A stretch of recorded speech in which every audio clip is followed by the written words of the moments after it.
GU gap down. UJ doesn't actually. UJ is the only one that doesn't show a gap. GU shows a gap and gold both show a gap. Gold's gap is gold, the normal, the normal. What happened though? That's what we need to identify. What I need to identify is what actually happened.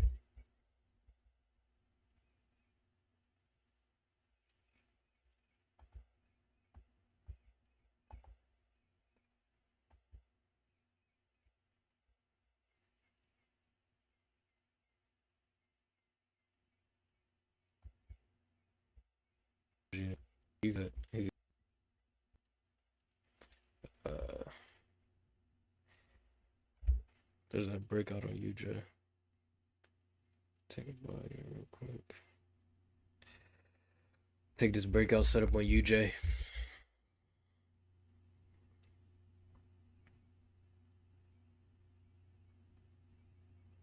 Want to see price broke above the highs. Breakout is now in play. What would invalidate this if price immediately starts coming back down below?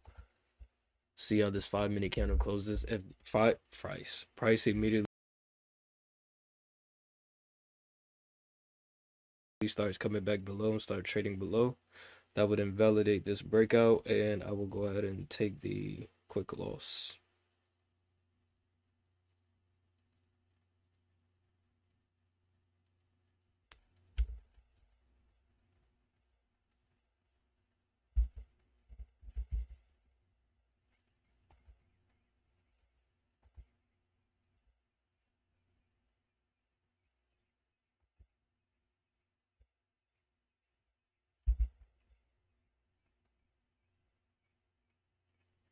Monitor this because what I'm looking at right now is breakout entry stops right below this area, because if price fails and starts trading back below here, this breakout is not valid, and I'm gonna look to at least target a minimum of a 1 to 2. And then especially on top of that, there is momentum in the market right now. This is the setup right now that I'm looking at on UJ. See how this plays out. 20 seconds left. This 5 minute candle will tell me what I need to know here. Looking at the 1 minute, the 1 minute is clean too. Seeing this higher low form right here at this area.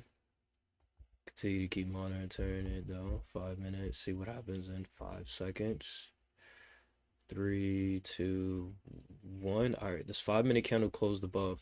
This next 5 minute candle will tell me if this breakout is valid or invalid, because what could happen is one of two things. Price does continue to create momentum and continue to keep going up, or this is a overlap and price breaks above and then breaks right back below within this 5 minute candle. That would show me this is an overlap, invalidating this breakout setup. No longer will want to be in the trade. And all I'm gonna do is, because I'm about to start breaking down the topic of what I want to discuss, I'm just going to set an alert at my stop loss. And I'm gonna set an alert a couple pips away from the take profit. Boom, and there we go. Now let's go back to here. Make sure everything is up. All right, we are good. Let me go to the chat.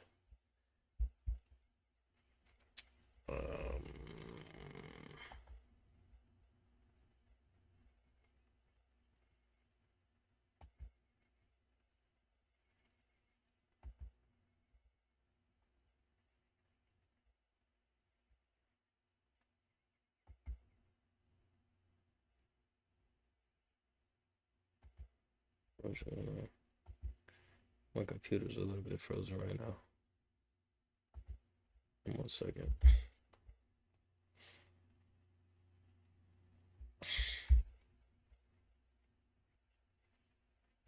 It's okay. You guys can still hear me, see my screen, just to make sure everything is still good, and then we can get active.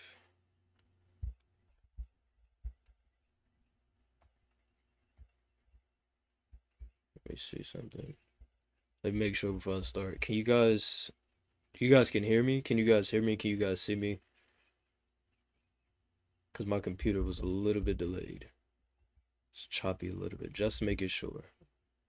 Testing, testing, one, two, three.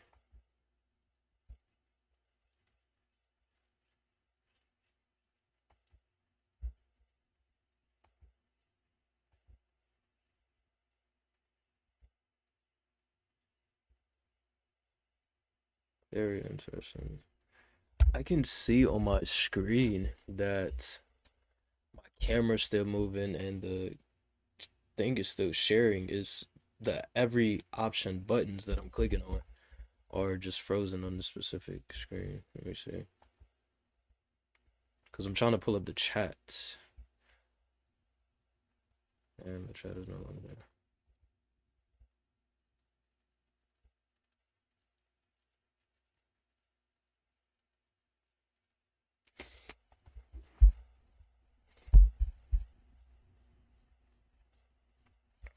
I would love to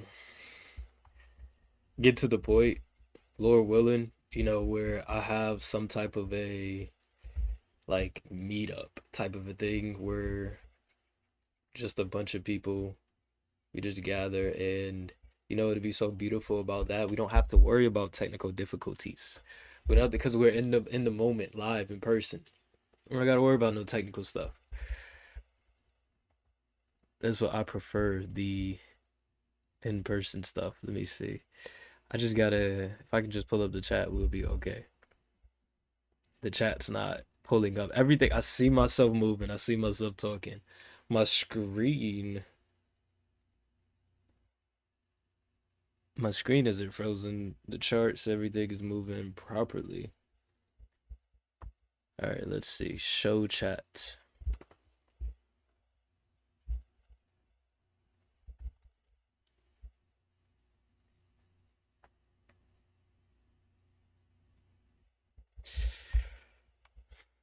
It would have been dope if there's a way. Actually, is there a way? If I go here, is there a way for me to see the live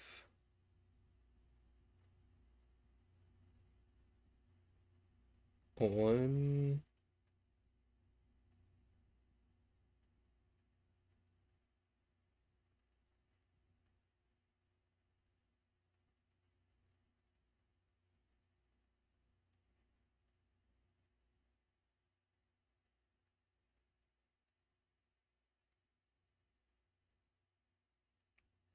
What just happened? Everything just went blank. Okay, so I can't join the live and thing at the same time. Interesting. Interesting.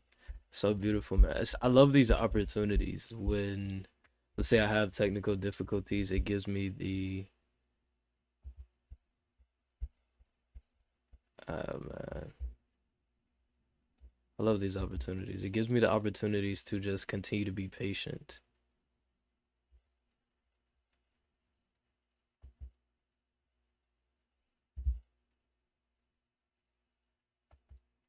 Oh, I'm just gonna restart this. Right now, looking at this, the 5 minute candle is closing back below.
All right, there we go. We good money. We are good money.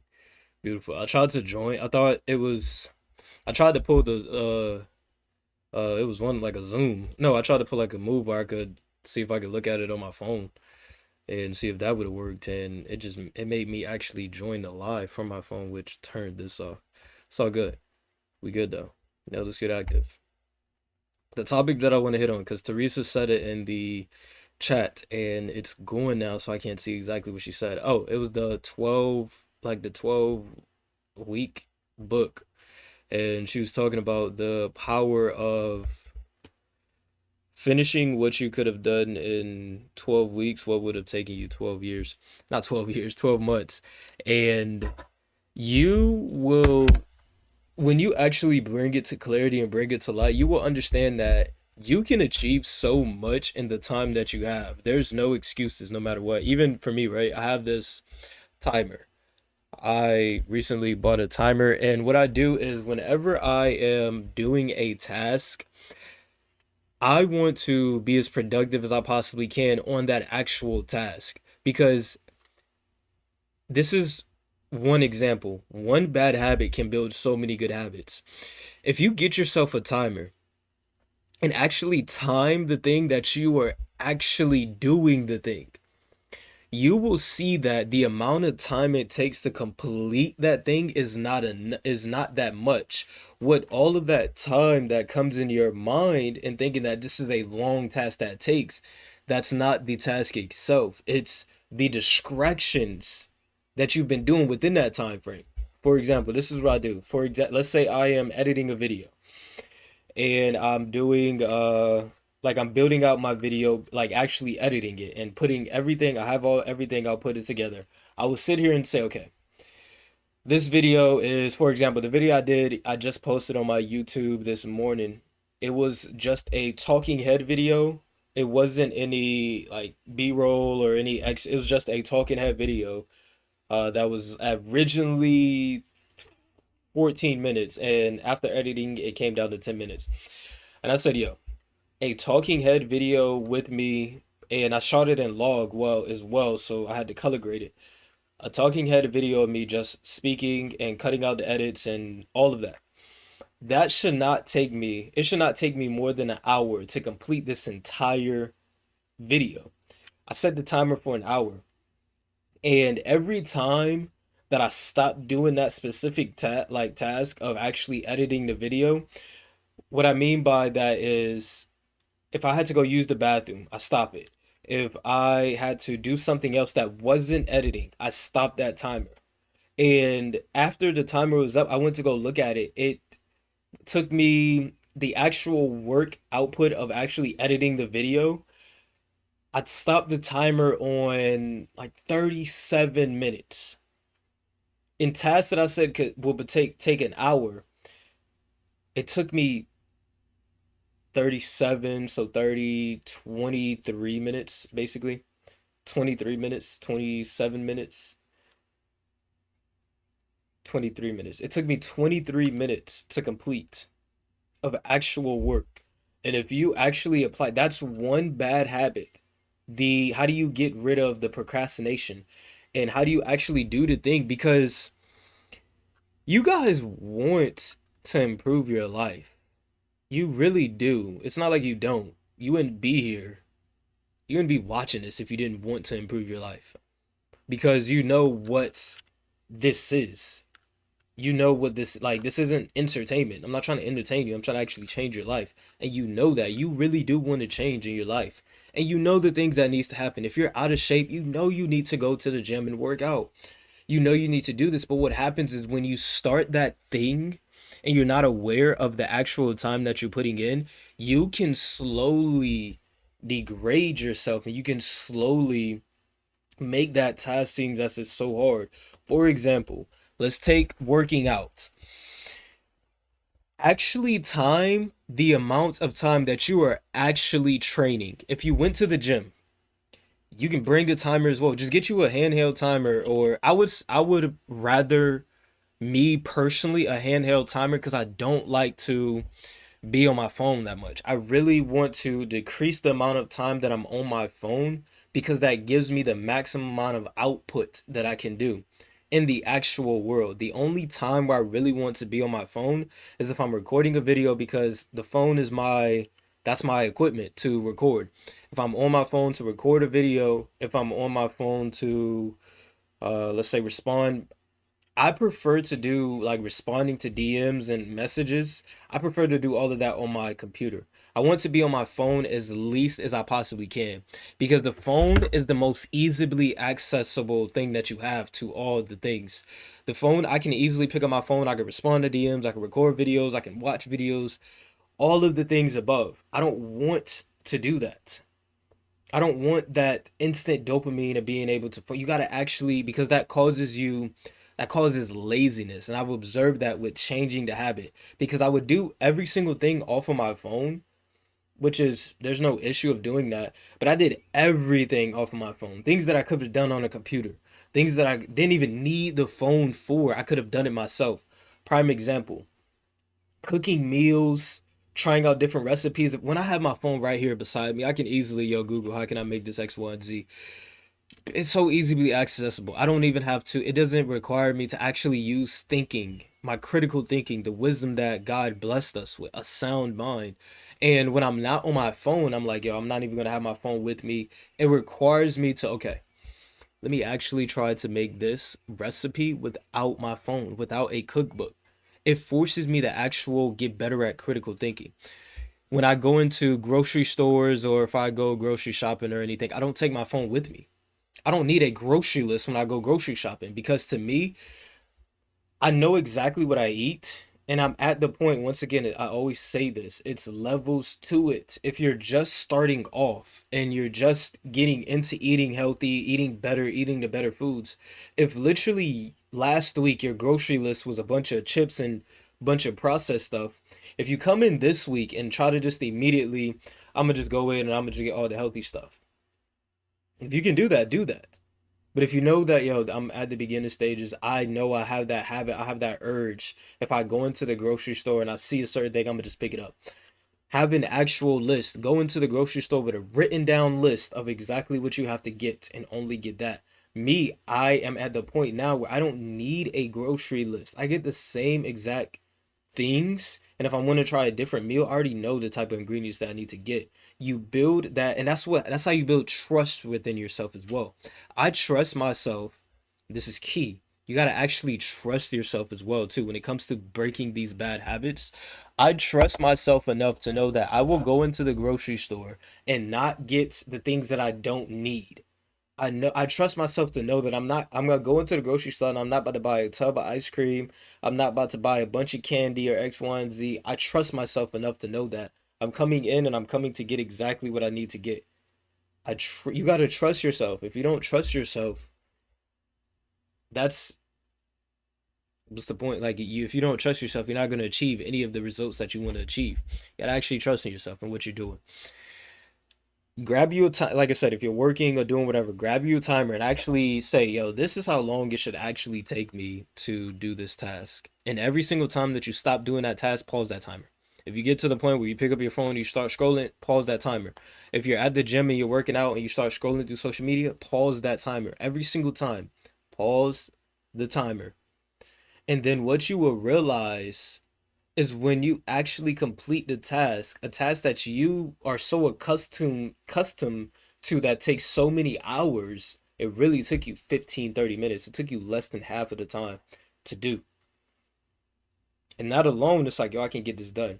I was laying down yesterday, and the video that I had, the video that I was gonna edit, the video for today, I was laying down, and it was like 10, 11 o'clock. I was laying down and I said, that video, it's 10 o'clock, 11 o'clock. That video, it would take me less than an hour to make.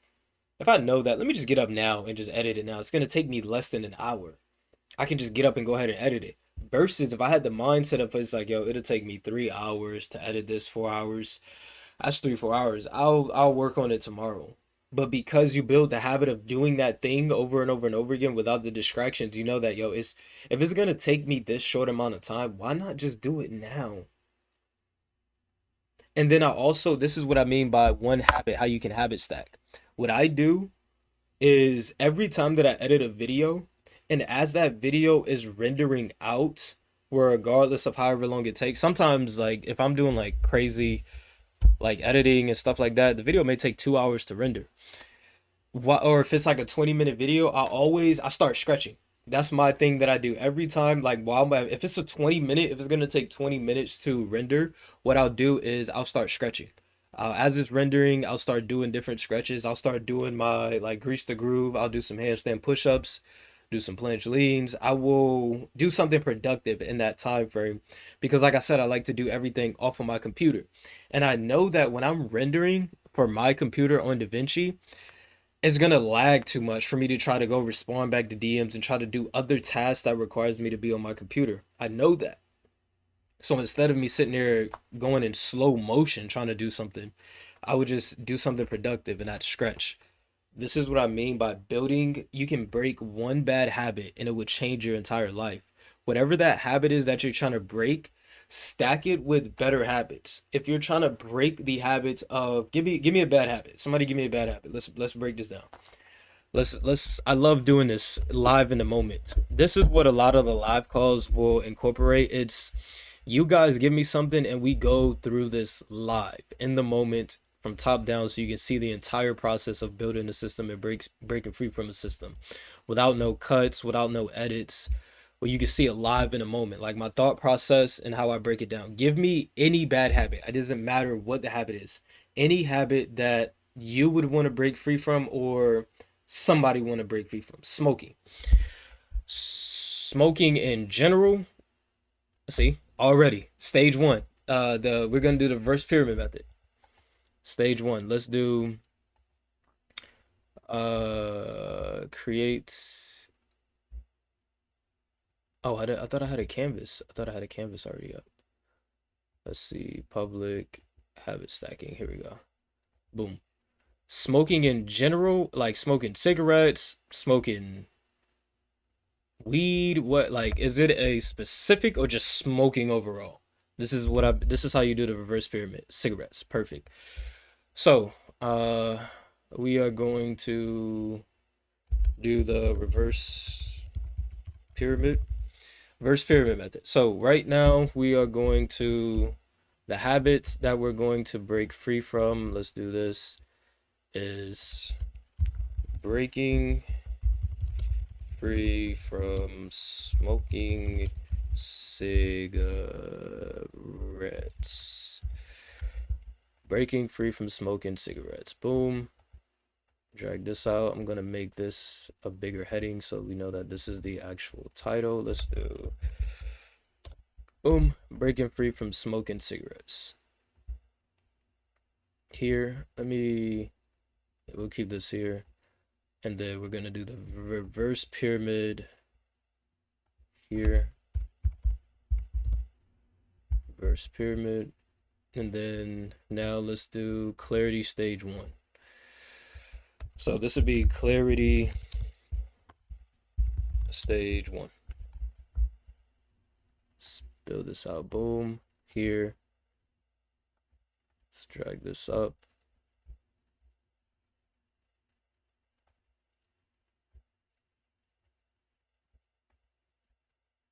All right, let's have some room to work.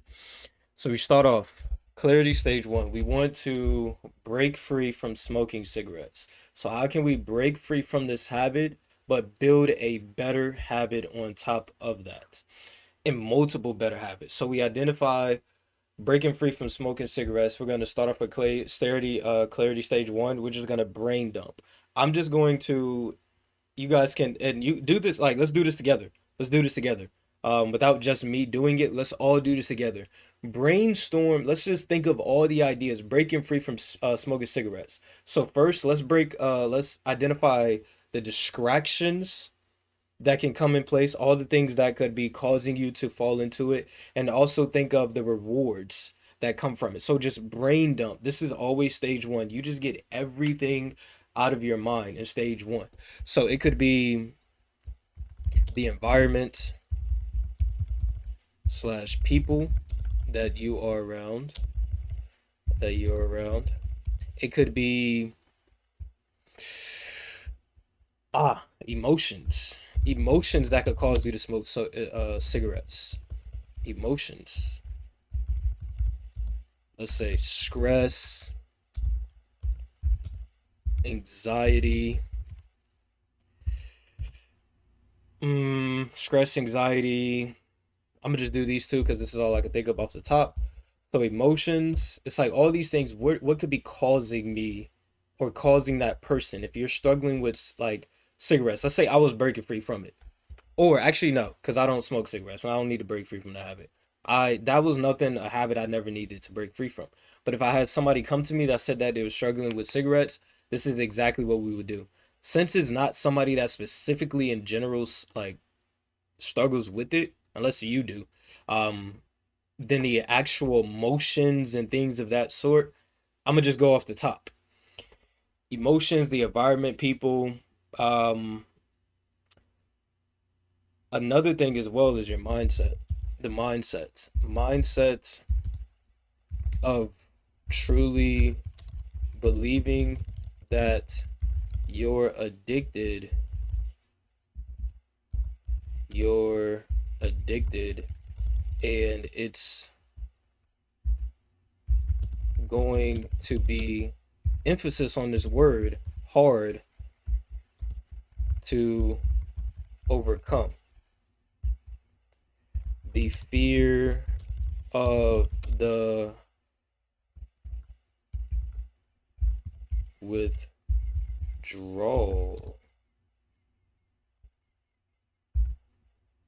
With it doesn't matter. You guys know what I mean. Withdrawal phase. Let me put these into tabs so we know the structure of emotions.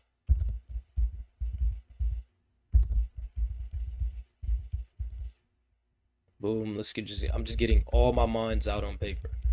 Everything we get, all the minds out on paper. So boom, the fear of withdrawal. So these are just everything. Let's see. Uh, Health issues.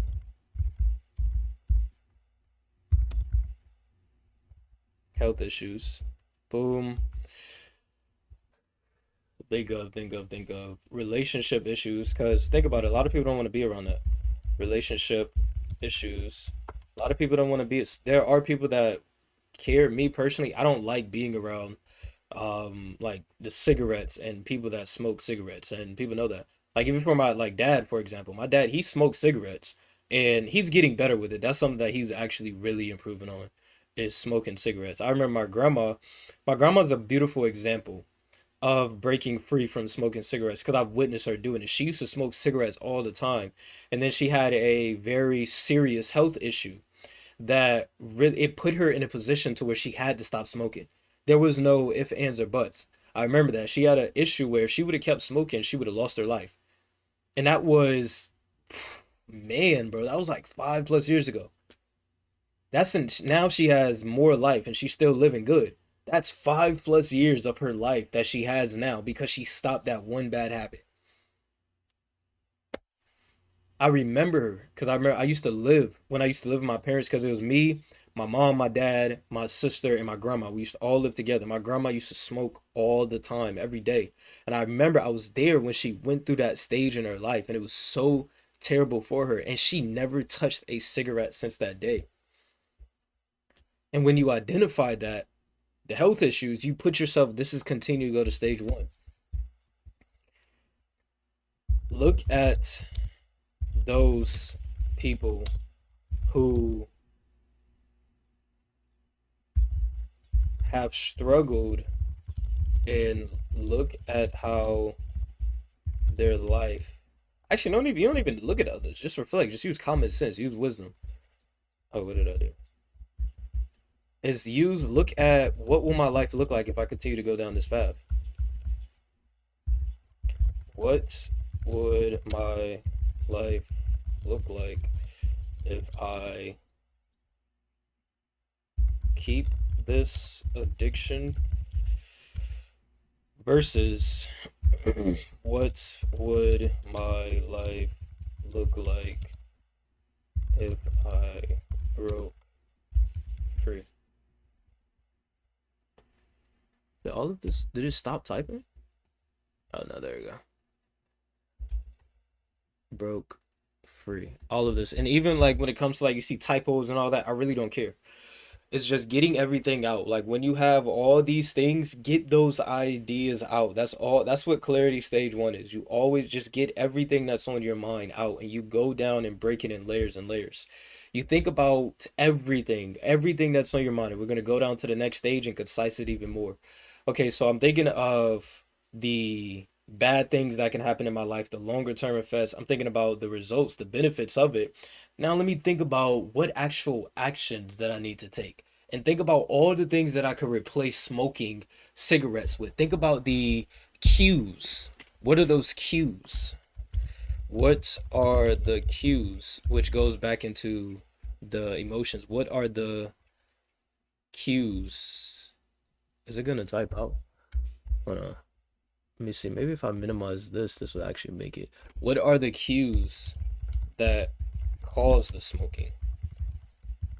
You identified that, okay, if every time I feel stressed, how can I replace it? What are the things that I can replace it with?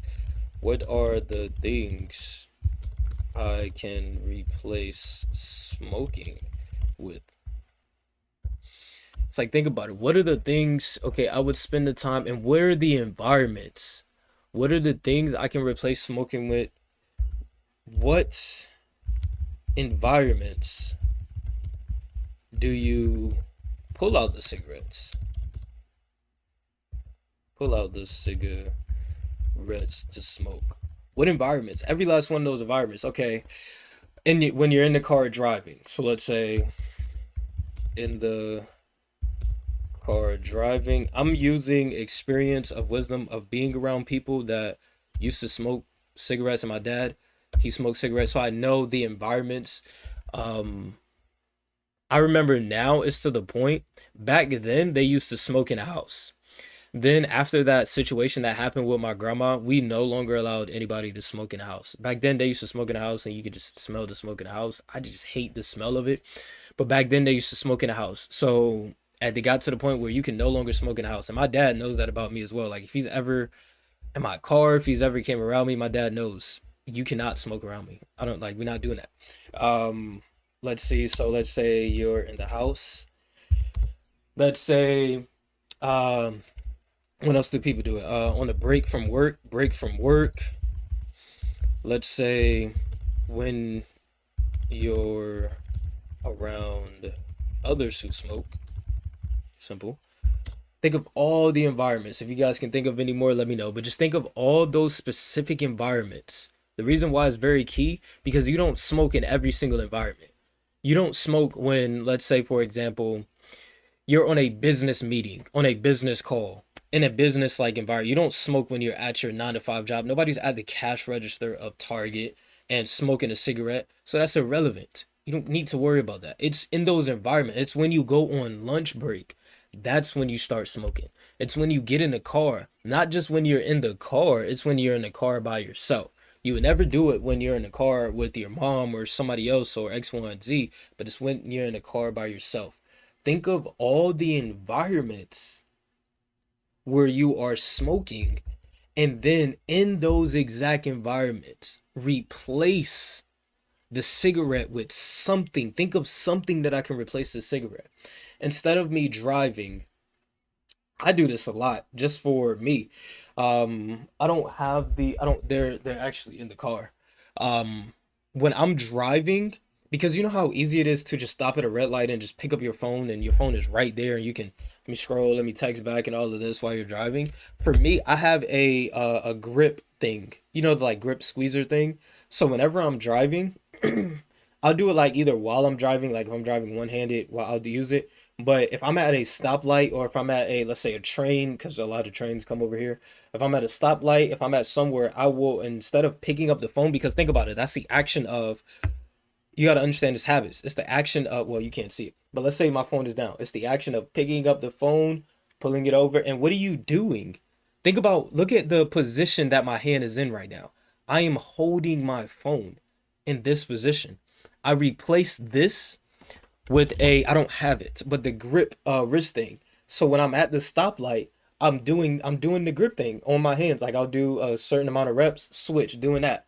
I replaced that habit of being on my phone of at the stoplight because I used to always do that. We all struggle with that, right?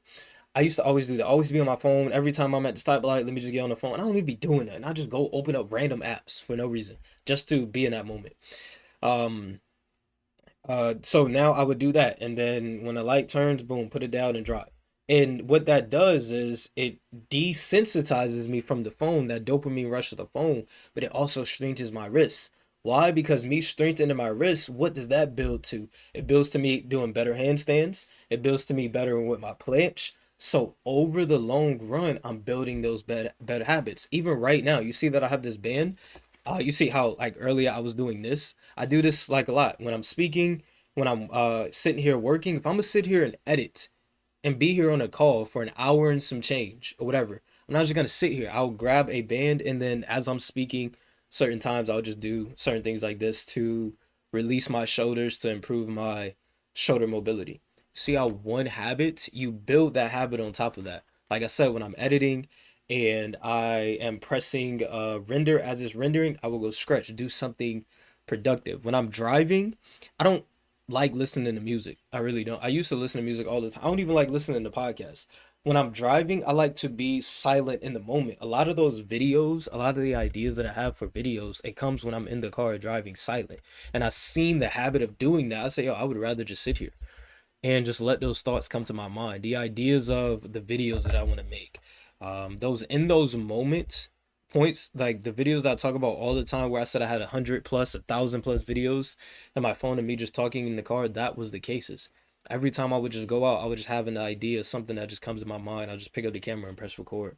And during that time, when I had thousands of videos, I used that as an opportunity to break free from speaking on camera. I used to struggle with that. And I use that habit to do that. So we go back to the idea of smoking cigarettes. What can I replace that with? Instead of picking up the cigarette, the motion of doing that, change it. Think of all the things that you could do. Every time that you have that urge, depending on the environment that you have, okay, instead of smoking a cigarette, let me do 10 reps of push ups. Instead of smoking a cigarette, let me journal. Because when you're smoking a cigarette, it takes time for that cigarette to get down. Like if you smoke the whole cigarette, it's gonna take time. You don't just, nobody just gets a cigarette one puff and I'm done. Nobody does that. You're gonna smoke it for an extended period of time. A lot of people, they will use smoking cigarettes. Why are you using that? Is that a way to pass the time? A lot of people can use that to pass the time as well. You know, you got to commute to a certain distance, smoke this cigarette along the way. You know, you got X, Y, and Z 30-minute lunch break. I'm gonna smoke the cigarette. A lot of people would use that as a way to pass the time by. Well, what else can you do to pass the time by? Instead of smoking that cigarette, remember the environments. Obviously, don't pull out your phone and start reading or pick up a book and reading while you're driving. But if you're at home and instead of that downtime, when you're feeling stressed, instead of going to go, if you're going to spend 5 minutes outside, let's say you go stand outside to go smoke. If you're going to spend 5 minutes outside, why not replace that habit with go just walking around the block? Go walk around the house, go walk around the neighborhood. You better go outside and just stand there and smoke anyway. Instead of me picking up the cigarette, let me just go for a walk. You have stress building up, let me just go for a walk. Go for a walk and just do something to, just clear my mind, just speak out my mind, get away from all the distractions. Let me just go for a walk. Let me just go be out in nature for a little bit and speak my mind. And then you come back, do you still feel the urge to want to smoke that cigarette? You won't have that urge if you're feeling stressed because you tie stress to cigarette. It's you tie like cigarette is that medicine for that stress. When you feel stress, how do I relieve stress? Cigarettes. You tie those two together. So whenever stress arises, cigarette. When you replace when you replace that medicine with something else that's productive, every time you get stress, now it is no longer cigarettes, it is this. Stress, instead of that, you go, okay, instead of stress, me going to smoke a cigarette, let's say, pick up my Bible and read. Let me meditate on the scripture that helps me overcome stress. Stress, let me go for a walk. Stress, let me do breathing exercises. That's a beautiful thing right there. You can do that in any moment. That's something you can do. You don't need to, you're driving, you can't go for a walk while you're driving. Let's say it's pouring down rain outside and you don't want to go walk outside in the rain. You can't go outside and doing it. Let's say you're at work and you start to become stressed. You can't just pull out a cigarette while you're at work and start smoking. You can breathe. Every time you have that stress, every time you want to pull up that cigarette, do a breathing exercise. I like to do this breathing exercise all the time. It's like was it 4, 7, 8? So I would breathe in slow for 4 seconds. And then when I get to that breathe in, I would hold it for like 7 seconds, hold it for 7 seconds, and then release for 8 seconds. That's a way that helps me better my breathing. And I like to do that. Just hold it and then release it for 8 seconds. Because you will realize by controlling your breathing, you can control your stress. And one thing about me, you guys know the clarity on things. I'm not a scientific based person. I don't do the scientific stuff and all the science. I don't need to do that. It's called wisdom. When you have a lot of anxiety, when you have a lot of emotions and you're stressed, what does your heart rate do? Your heart rate increases, your breathing increases. When you slower your breathing, slower your heart rate, what happens? You naturally become calm. Think of the difference of, let's say for example, people that do ice baths. I do this like with cold showers and I've observed this is why it's so easy for me to take cold showers now. When you first get into that cold shower, think of it. If you're not used to it, if you go take a cold shower, what are you immediately gonna do? You tense up, you immediately get into tense up, and you just start breathing very heavily. Like you're shivering and things like that. You naturally just put yourself in that state. That's the state that you put yourself in. You can get into that cold shower. You may be cold, but instead of tensing up, relax. Instead of control your breathing. And you see, you will naturally not feel as afraid of that water and naturally feel as if it's that as cold. It's not that deep. It's not as cold. How is it that you can sleep in the cold when you go take a cold shower? Cold is cold. It's still cold. Instead, just control your breathing. You can do the same thing when it comes to stress, when it comes to the cigarettes. Breathe, relax. Boom, that's that one thing. So now we got all these ideas out of the way. Let's go to stage two. Let's go to clarity stage two. Clarity, clarity stage two. So I'm going to give a example because I'm getting all of these thoughts out in my head. If there is a person that actually really does struggle it, let me know what that thing is and then I can actually do that. But for now, I'm going to choose a theme because everybody who struggles with cigarettes, it's all different for that person. Some people, like I said, it may be stress. Some people, it may be whatever to make the time go by, anything. I'm going to choose one specifically. And since I was already talking about the stress aspect of things, taking a break at work can be an example of, yes, that is very, very true. So let's just say the stress part. So let's say we identified what is the cue. When are the times that I pull out the cigarettes? Let's see. Identified that stress is the cue for smoking. Why? Because you don't always want to smoke. Nobody has a cigarette in their hand all day 24/7. It's you identify, yo, when I'm around people, when I'm in environments, when I'm doing good, when I'm working out, you don't be at the gym working out, yo, I gotta get a cigarette. Think about the majority of people, and I've observed this. This is the beautiful part about this system building and why I love this and why I know it works because you get experience just by being around in environments. I've seen people that smoke cigarettes and that smoke all the time and they always say whenever they're stressed, I need a blunt. Whenever they're stressed, I need to smoke. I need a cigarette. Whenever they're stressed, I need a drink. They only say that when they're stressed. They don't say it when things are just normal and they're good. They feel absolutely amazing. They feel good. They got all the energy in the world. They have no stress. They never say, "Yeah, I need a cigarette. I'm feeling super excited. I need a cigarette." Nobody says that. So you identify that the stress is the cue for smoking. So every time you feel stressed is when you start smoking. Now, you identified, let's say, the environments. Let's say the environments are, let's say, at home. Let's say on break, be more specific, not just at work, on break at work. On break at work, so while you're driving, and uh, I got another one. Around a certain group of people. Certain group of people. So now that we identified this, we identified, okay, the cue is stress. That's why I keep smoking. That's why you keep smoking. The environments that you smoke are at home, on break at work, while you're driving, and around certain people. So now we focus on specifically on those environments. We hone in those environments. One of those environments you can actually remove. Driving, you can't just stop driving. Being at break at work, you can't just not be at break at work. And being at home, you're gonna always be at home. One thing that you can remove is that group of people. You can remove that one.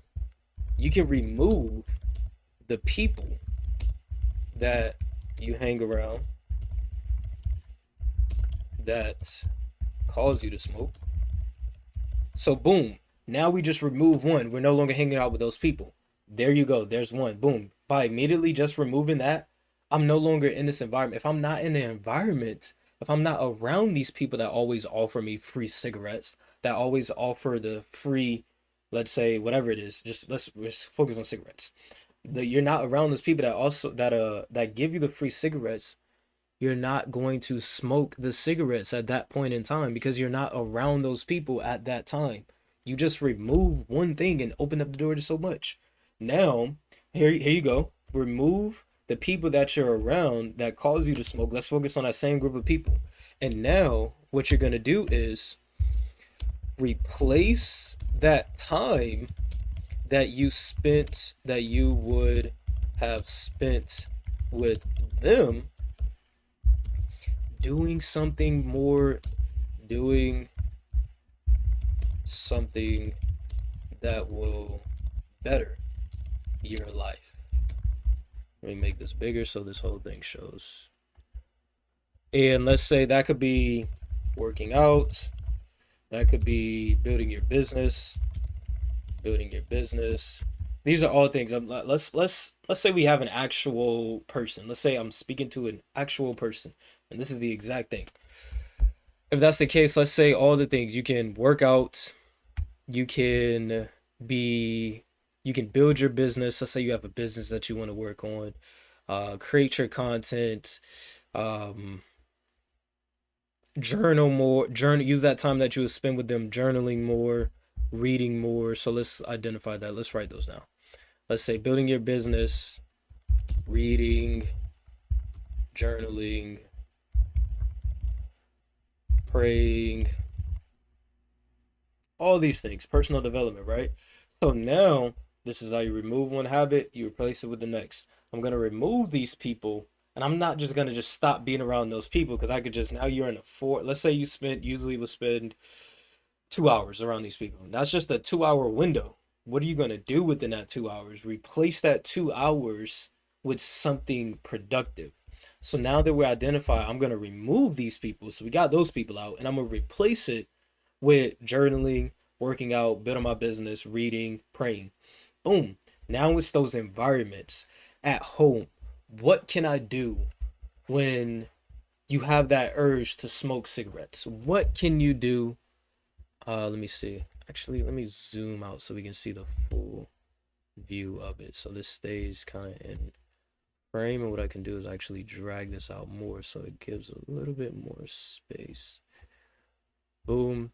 Here, drag this out more. Cool.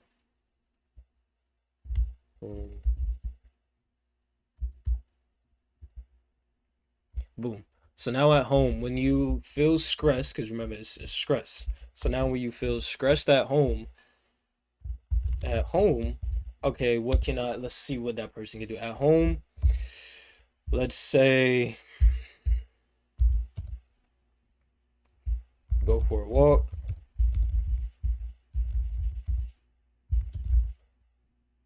do some breathing, do some exercises.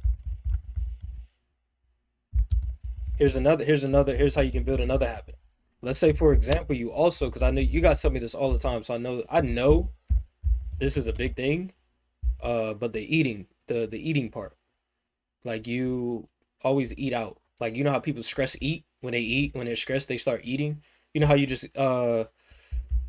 bored eating. That's something I used to struggle with so much. It's just bored. It's not that you had a every time you got bored, you just go in the kitchen and just go grab something to eat. It's just bored, being bored and eating.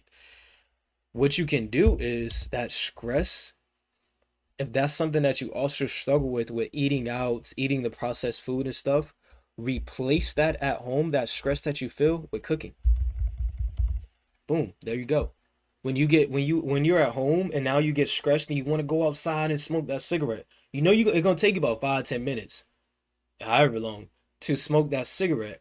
You're gonna spend about 5-10 minutes, maybe even 20, because you stress. You gotta calm down. Spend that 20 minutes cooking. Go cook a meal. Boom. You see how you're building a better habit on top of that bad habit that you're trying to breaking. You're breaking that and you're building better habits on top of it. Now, when you get stressed, you start cooking. And now what does that turn into? Now you're cooking healthy meals instead of eating out all the time. So not only are you bettering your health within your lungs and things, you're also bettering your internal health with like the meals that you eat. Boom. Cooking every time you get stressed, instead of smoking, journal what is causing that stress. What is causing that stress? Boom. And pray and meditate on the scriptures, scriptures that help you overcome that. Boom. Habit stacking. So while you're cooking, look at this habit stacking. While you're cooking, you can practice breathing. So while you're cooking, breathing, that's two right there. Cooking, breathing, and then on top of that, start meditating on those scriptures while you're cooking as well. Okay, for God did not give us the spirit of fear. God did not give us the spirit of fear. God did not give me the spirit of a confusion. But seek ye first the kingdom of God and his righteousness, and all these things should be added and into you. Peace I leave with you. Peace I give unto you. Peace that no man can give you, that no man can take away. All the scriptures. Think that's three things. You're breathing, you're cooking, and you're meditating on the word. That is three habits that you're building from breaking free from that one habit of smoking cigarettes.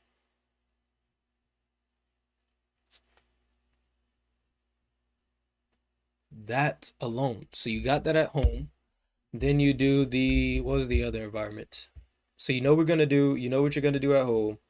What was the other environments? On break at work. On break at work, that's when you would do the cigarettes. It's okay, what can I do on break? I know I gotta go out, boom, boom, boom. Instead of doing this, go for a walk. Once again, go for a walk. Go for a light walk. A light walk. Boom. Same exact concepts. Meditating on scriptures. Meditating on scriptures. I'm gonna just say the word. Meditating on the word. Boom. Breathing. All of these things that the walk, you can't do that with driving. Meditating on the word and breathing, and when you identify that, you can do, okay, can I do this in the other areas? You can breathe in every area. We all breathe. You can meditate on the word in every area. You don't have to speak it out loud. At home, if you're by yourself, you can speak it out loud. In the car, you can speak it out loud. When you're by yourself, if you're at work around a bunch of people, and you're just saying that out, obviously. But you can still meditate on the word, whether that's out loud or in your mind. You can breathe regardless of where you're at. The walk, you may not be able to walk everywhere that you're at, or go for a walk everywhere that you're at. But the breathing and things, you can journal. You can journal. You can also, let me think, off the top, journal, walking. It's those things alone would, be good. And then on top of that, because at home, you build the habit. Here you go. At home, you build the habit of cooking. So now, what would you usually do in that break? Let me go to Chick-fil-A. Let me go to Chipotle. It's more convenient. I don't have to cook nothing, but you cooked at home. So now you have your prepped meal already good. You don't have to spend that time to go out to go grab something unhealthy. Boom, you see how habit stacking in at home, it correlates to where you're at work. Because at work, that's when you always would go Uber Eats or go DoorDash or go eat out, go grab the snacks and stuff. You build that habit at home. Now at work, you got your home meals. Habit stacking. Journal. Think of what else off the top. You could do, you could do a light workout if you want to. Trying to think of anything. Off the top, those are really the main things that I can think of. This is off the top. And that's why I'm saying everything that I do, that's why the system flow, it works. This is off the top. If I had an actual client who was dealing with that, I would have theirs build out exactly towards it is. So we got that. Let's just say we have that. And then let's say driving. Driving, instead of doing that at driving, smoking, instead of doing the smoking, you could, same exact thing, meditating on the word, breathing. And if you see a recurring thing and you have more opportunities to repeat that thing that you can do in multiple areas, do it. You see the recurring thing is meditating on the word and breathing. You can do that in every last one of those environments. If you do that at home, breathe. You do that in the car, breathe. You do that at work, breathe. And what's going to happen is that's going to become a habit. You're going to naturally do that without even thinking. Imagine building a habit that's so bettering for your life that you do it without even thinking. Meditating on a word is something that I do naturally without even thinking. Every time that, like, I go through something, or every time something in my life happens, I always start meditating on the word. Like yesterday when I was out grocery shopping and I had that video idea of the premium prices and how all these chains charge premium prices, and the prices increasing. That made me reflect on the scripture that talks about it, where it talks about a day's wages for a loaf of bread, the hyperinflation. So that's gonna happen, and that made me reflect on that. Every day you wake up, Matthew 6, 33, my business, because I work, my whole business is built off the foundation of God. So every time I am going to make a video, it's like, yo, how can I plant the seed? Can this video help somebody? Can this video do something that gets them better, closer to God? Because when you're even taking care of your health, because the word says the body is the temple. Okay, can this video inspire and show people how you can actually enjoy training, working out? And that's what I do with, I've observed that with like my calisthenics. The way that I train and the way that I share it, it makes you actually enjoy working out. Because not only do I show the workouts that I do, you see the results of how my physique looks and how my body is.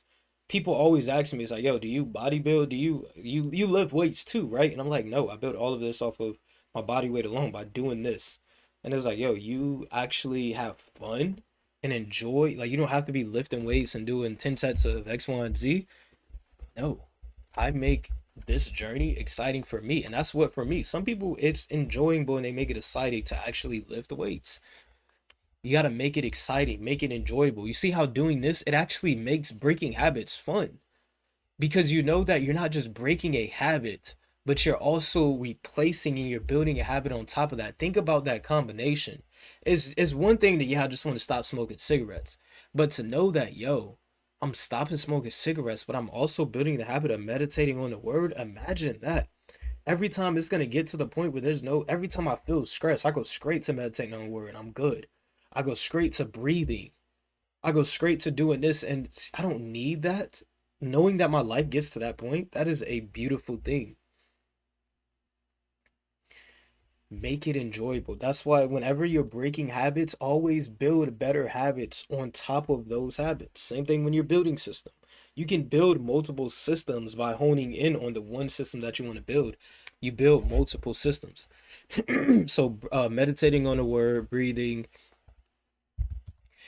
um, speaking, speaking, because now you're in a car by yourself, or if you're in a car with somebody else, speaking in your mind, speaking about the situation that causes stress. And then on top of that, very, very key, don't replace it with another bad habit. What I mean by this is don't, instead of smoking, now instead of that silence, that stress or whatever, I'm gonna just replace it by filling it with noise and music. Don't replace with that. Don't replace. Okay, I'm not gonna smoke. I'm just gonna fill that void with music. That's just build even that just builds another bad habit. Now you can't just sit in silence. You always need music. You always need some type of noise. You're building a bad habit on top of that. So no music. No music. Just drive and say all the things that you're grateful for. Simple. It does not have to be complicated. Stop instead of that. As another thing as well, it's very simple. This is the easiest thing. This is how you don't get into the habit. Throw away all the cigarettes. If you don't have any cigarettes around you, you can't smoke it. The now you gotta actually, if you get to that like that, you gotta actually go to the grocery store or go to the gas station to buy the cigarettes. If you don't have any cigarettes around you and you're not around the people that smoke cigarettes all the time, the only way for you to start smoking those cigarettes, and now you gotta actually go buy it. And every time you have the urge to go buy it, just hold off for a few hours. See, and when you have that urge and when you're holding off from it, replace it with the good habits, and you will see that after a few hours, you don't want to get the cigarettes no more. Boom. And this right here, this took 2 stages. Some stages may take a little bit longer, but this stage it took 2 stages. Now we have clarity on everything. We did all the reverse pyramid. Now it is sorry. Now it is it this? Is it this? I think this makes it bold. Yeah. Now you have practice. Go apply everything that we just talked about. Go apply everything that you just did. This is as simple as this. Boom. You got this here. Now go apply everything. Apply. Take action. Now, not tomorrow. Boom. Tomorrow. How do you spell tomorrow? Tomorrow. We'll do it like that. Practice, take action now. Then repetition. Repetition. Keep doing the same thing. For example, you got try different meals. Try different meals. Try different meals. Whatever. That was the first thing because I thought about cooking. So I replace it with try different meals. Keep doing the same thing. Meditating on the scriptures, X, Y, and Z, etc. Then make the refinements along the way. Stage 4 is we're going to make this smaller. Then you go down to stage 4. I'll just copy this and just change it so I can keep this bold. Stage 4, refinement.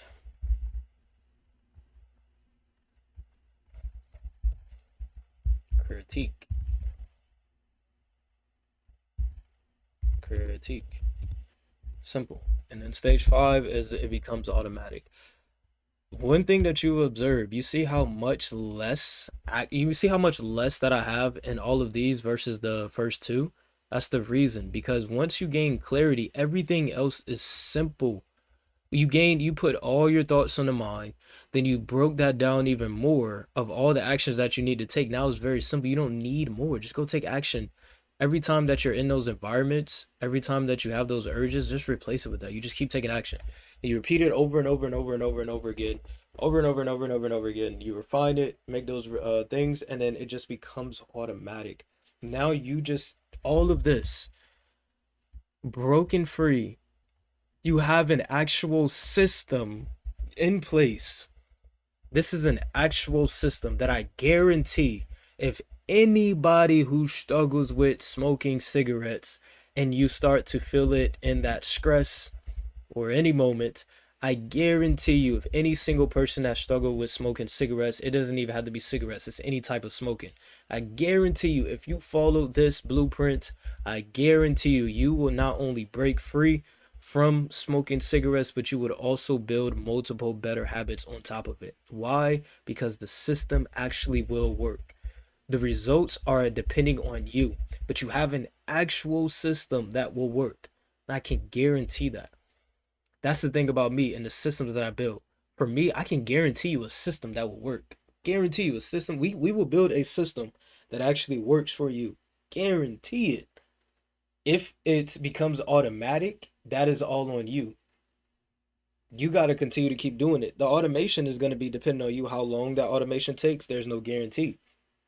If you're not taking it serious enough, you're going to have it's going to be a lot longer time than somebody who's really taking it serious. And that person that's taking it really serious every day, once again, when I go back to that timer that I had, like Teresa mentioned, you realize it really doesn't take that long to break free from a habit and to make another habit automatic. You could break free from the habit of smoking cigarettes in literally 1 week. Literally. Or it may take you a whole year, or it could take you 30 days, or it could take you, really, you could do it, let's say you could do it in 1 day. The reason why I say you can the reason why I say you can do it in 1 day is because, let me see.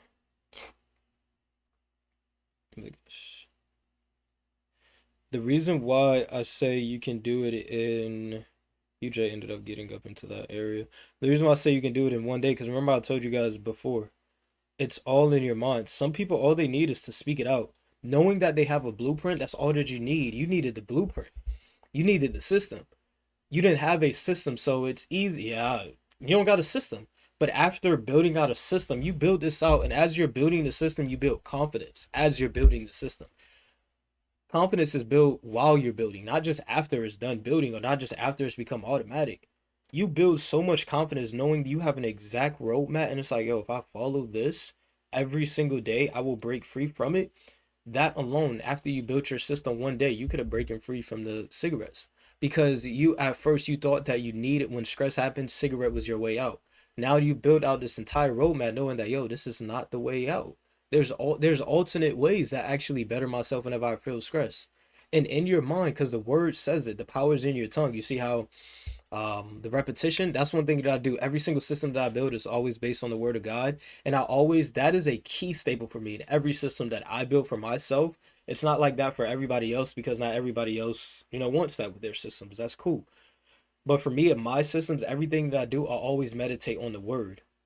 And I know certain things when it comes to like breaking free from habits. I know the every time, like saying that I broke free from it, or healed from it, I like to use the parables of that lady, the one who had the health issues. She just touched the cloak and she was immediately healed. How Jesus was, bringing people back from the dead, curing people with leprosy, curing the mute, curing the blind, curing all of that, right?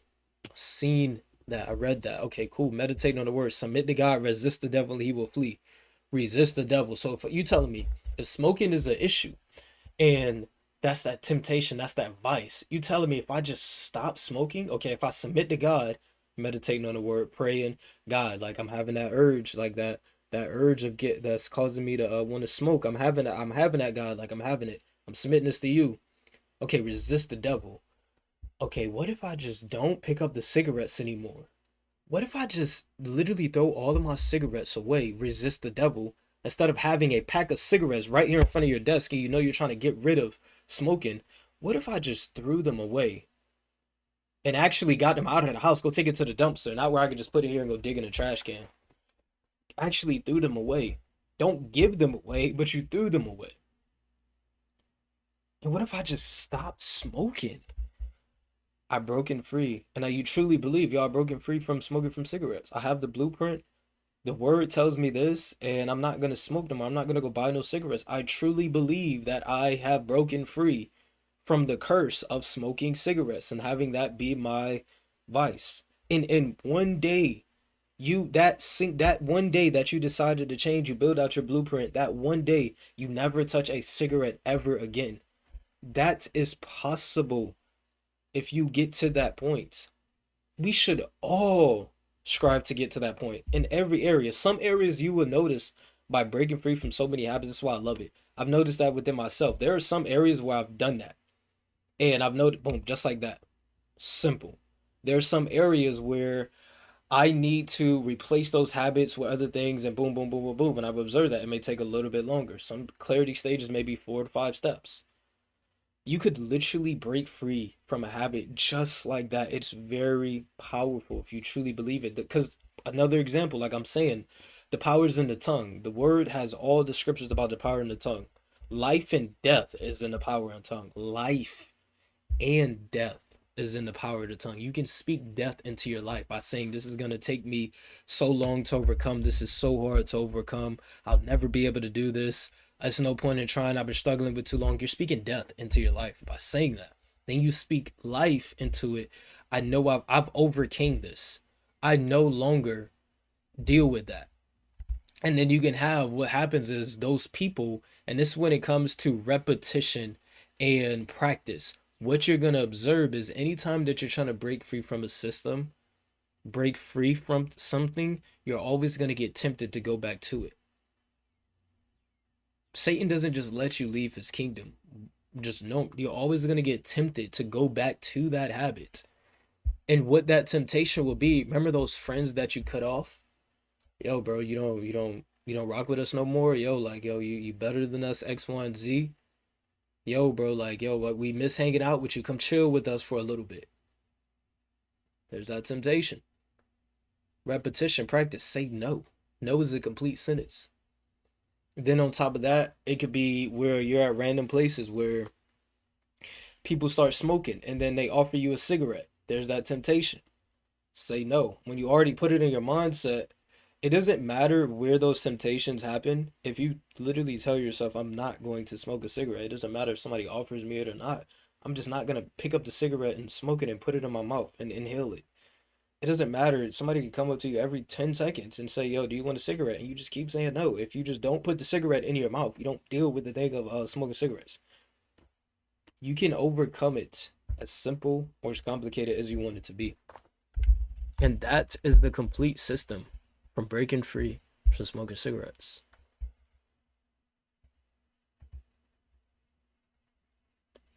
I appreciate you for the example, Kristen. And this exact same thing I'm doing, and I'm actually documenting this, like actually fully documenting the entire thing because I know this works and I'm confident in it. I'm not doing the wait until the client becomes successful. I'm doing this right now with one of the clients that's in my one-on-one. She is building right now where and she has her goal of getting to where she wants to get to her dollar amount and to get to the point where she becomes a full that she wants to get to the point where she can replace her income with trading income and she can no longer have to work at those jobs. And we went through all the stages. Now we are on clarity stage 4. Once she sends me back her responses, we're gonna go to stage 5. But right now we're literally building out her entire system, like her entire trading system, like a solidified trading system. Because I've observed with her, right, it's the closer that she gets to that buy or sell button, that's where the least amount of clarity is. The upper areas, there's clarity. The time frames, everything, all of that, there's clarity. But I've observed that when you get lower, it's that entry. And then I asked her certain questions. The number one, the question I asked her is like, "Do you have any playbooks?" She said, "No, I do not." So I was like, "Okay, cool. You don't have an entry system. We can't build your entire system without an entry system. So now it's okay. Let's break this down. Now we're gonna hone in. This is what it's looking like right now for us, like clarity. So we got that. Now all we're focused on right now is her entries, her playbooks. And now we're only focused on solidifying because she's using the playbooks that I use and making her refinements to it, and we're making refinements to it. But right now we're just focused on the domain expansion. So we're gonna hone in and just lock in on the domain expansion until that becomes automatic, and then we're gonna go to the other setups and the other setups. And then what's gonna get happen is we're gonna get to the point where she knows all of the playbooks solidified and down. And now we have her entry system.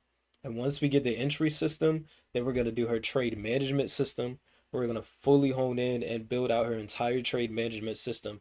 And I guarantee that by the time we're done with everything, she's going to have, because that's the one thing that she said as well, is like the noise was she doesn't have a full list, a actual like template that she can come to. And that's what I'm gonna like build out for her. And I told her like when we're done, you're gonna have a checklist type thing, knowing that if one of these are not checked off, then I'm not following the system. There's going to be a checklist to the point where if all of these are checked off, this checklist, this system right here is guaranteed to profitability if you continue to follow it.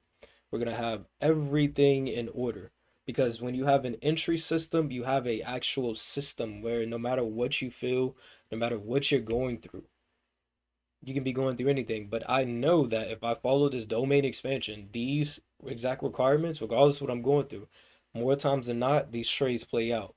More times than not, the risk reward is boom, boom, boom. You have an actual system. And then once we build the system, you see how we went through the clarity stages. This is going to be practice.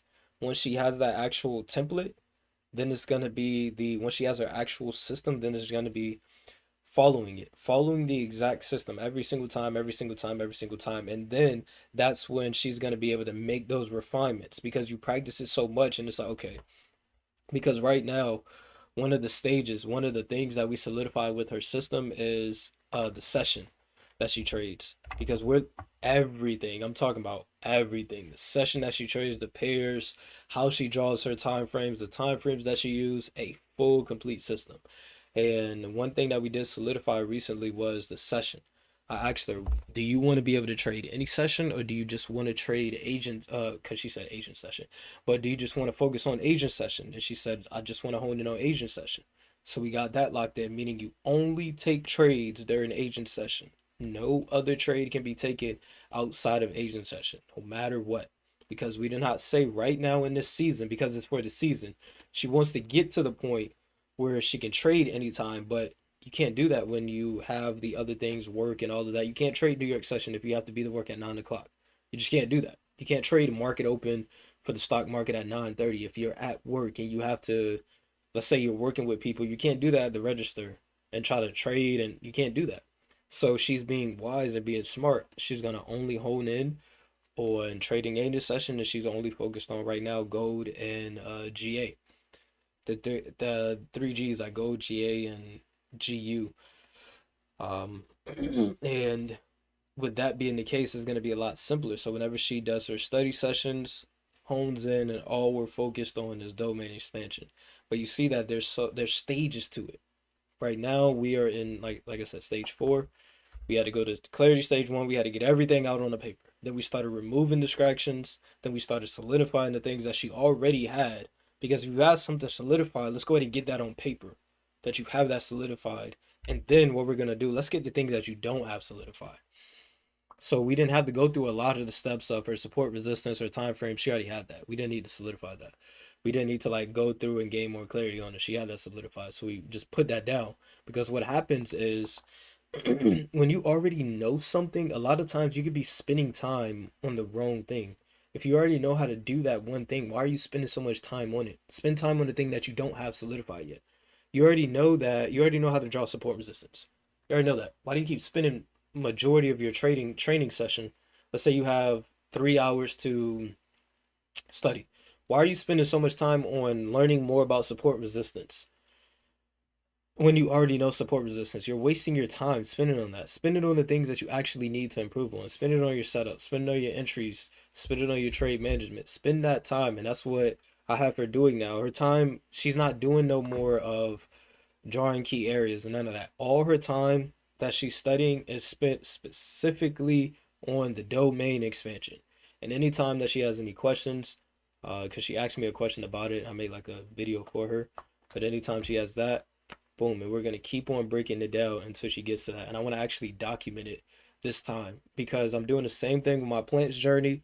I'm documenting until I get to a full planch hold, a 5 second full planch hold. I document just by me speaking and recording like this type of stuff. This is documentation. I document anything that's on my mind because it holds, because I know who I'm speaking to. Like the video that I made for YouTube yesterday that I posted it yesterday. I talked about my entire journey of overcoming social anxiety.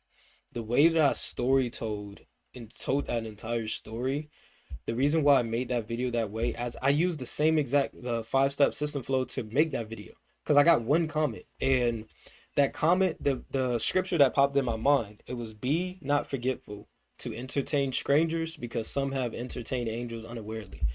God will send angels and will send people in your life. A lot of the comments and stuff, it's not always hate. A lot, there are the NPCs where literally just, it's not even real people, it's AIs.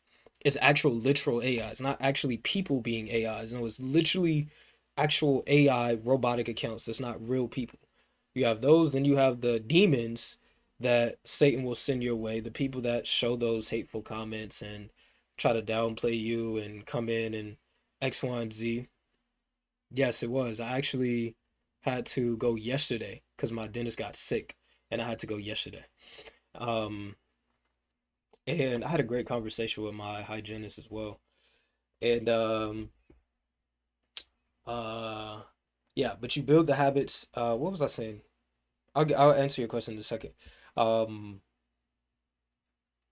oh, documented system. I knew who I was talking to because my audience, the people that I know, that if I had to give, just do a talking head video of me talking about, yeah, this is how you overcome social anxiety. Giving that to that seer that struggled with that years ago, that would not have resonated with them. Because everybody knows, yeah, stop caring about what people think and X, Y, and Z. But I gave an actual timeline. And I had the actual, because I remember I had a lot of clips of when I first started off, and I went through the entire system flow. First, it was the recording aspect of things. I was just afraid to pick up the camera and record, put myself in an environment when I was able to do that. Then it was actually speaking on camera. I started speaking on camera so much. Then it was to the point where, different stages, and now where it's currently at now, where it's telling the story, being able to story tell with not just my voice, but being able to story tell with the actual content. Because I can sit here and story tell for hours, but I want it to be like a film.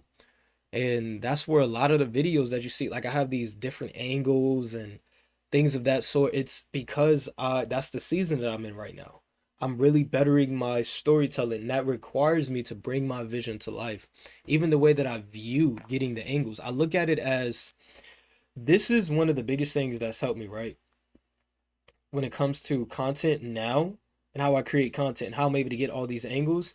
And it also helps me with the, it makes the idea of thinking that everybody's looking at you and all of that, it makes it more excitement for me. Check this out, right? Let's say all those people that I would perceive that are staring at me, that are looking at me. Let's say I'm pulling out my tripod and recording, and I'm thinking that, yo, this person is looking at me, this person is looking at me, these people are like, I'm just talking to a camera out here, I'm getting these angles, and those people that I think are looking at me, this is how I look at it now. I look at it as all those eyes are just different camera angles. And imagine if I had a film of all, imagine if I posted a video of all their eyes being different camera angles. Somebody may be looking at me driving through the car, and that's a camera angle. Imagine a film. That's it. Because think about it. When we watch films, it's literally just different camera angles from the viewpoint of wherever that subject is. And if they're driving by, and I think that, yo, that's a camera angle.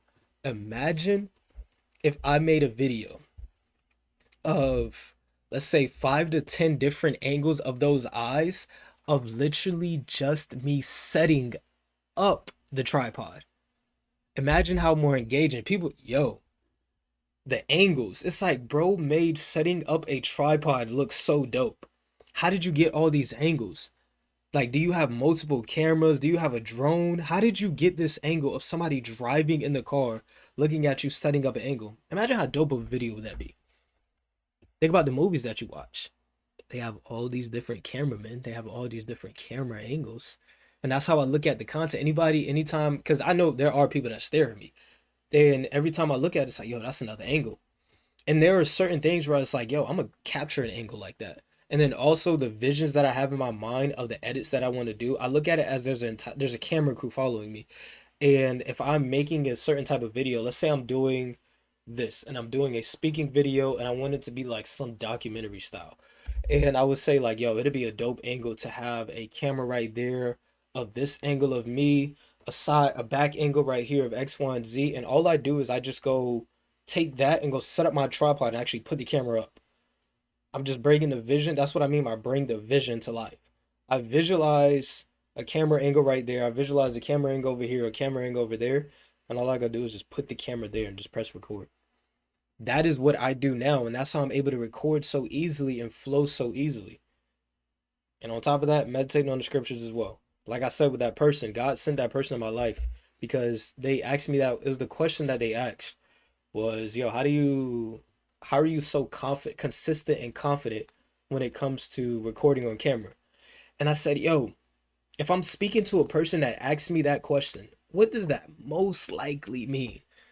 That person that asks that question is not at that point where they're consistent and confident. They are in the anxiety. I've been there. Me just sitting here telling you, yeah, stop caring about what people think. Bro, that doesn't hit. I knew that back when I struggled with social anxiety. I still know that now. And I still have those points where I'm like, yo, these people are watching me. Once again, habits that I just switched now. I had to get to this point now. It took me getting to like this point, but I switched that of people watching you, knowing that regardless of what you're doing, there's always going to be people watching you.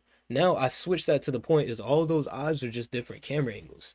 And I'm like, yo, can I capture one of those? I could use one of those angles for one of my videos. It's like, yo, this person is over here, X, Y, and Z, looking at me from it. Yo, imagine, yo, I could try and get that angle. I could try a wide shot angle from over there and then go capture it. That's how I use that. That's my blueprint now. That's where I'm at now, like the practice and repetition and refinement stage. That's where the refinement comes in. It's just go getting those angles. I already view it as those people looking at me. And now it's like, yo, let me actually go capture those angles. And that's what I love doing now when I create content. That's what makes creating the content so fun and exciting for me. And I know that, yo, I gotta actually explain and break this down and share my testimony so people actually understand. Like even given the analogies of like the domain expansion that, yo, I rewatched. I love that video that I made so much because it helps me. I made a video that was meant to help others, but it actually planted the seed and helped me as well because I kept on repeating something that I didn't realize until I made the video. Because a lot of times, like where I'm at now at this current stage, I done went through the automation loop so many times. So certain things about stage way back in the 22 days, the 2020, I think I started in 2022 calisthenics. The 2022 days of the camera, the recording and all that, I think like way back when. And I remember I sat down with myself and I said, yo, I'm at the point now where I'm like, yo, how can I capture different angles to better my color grading?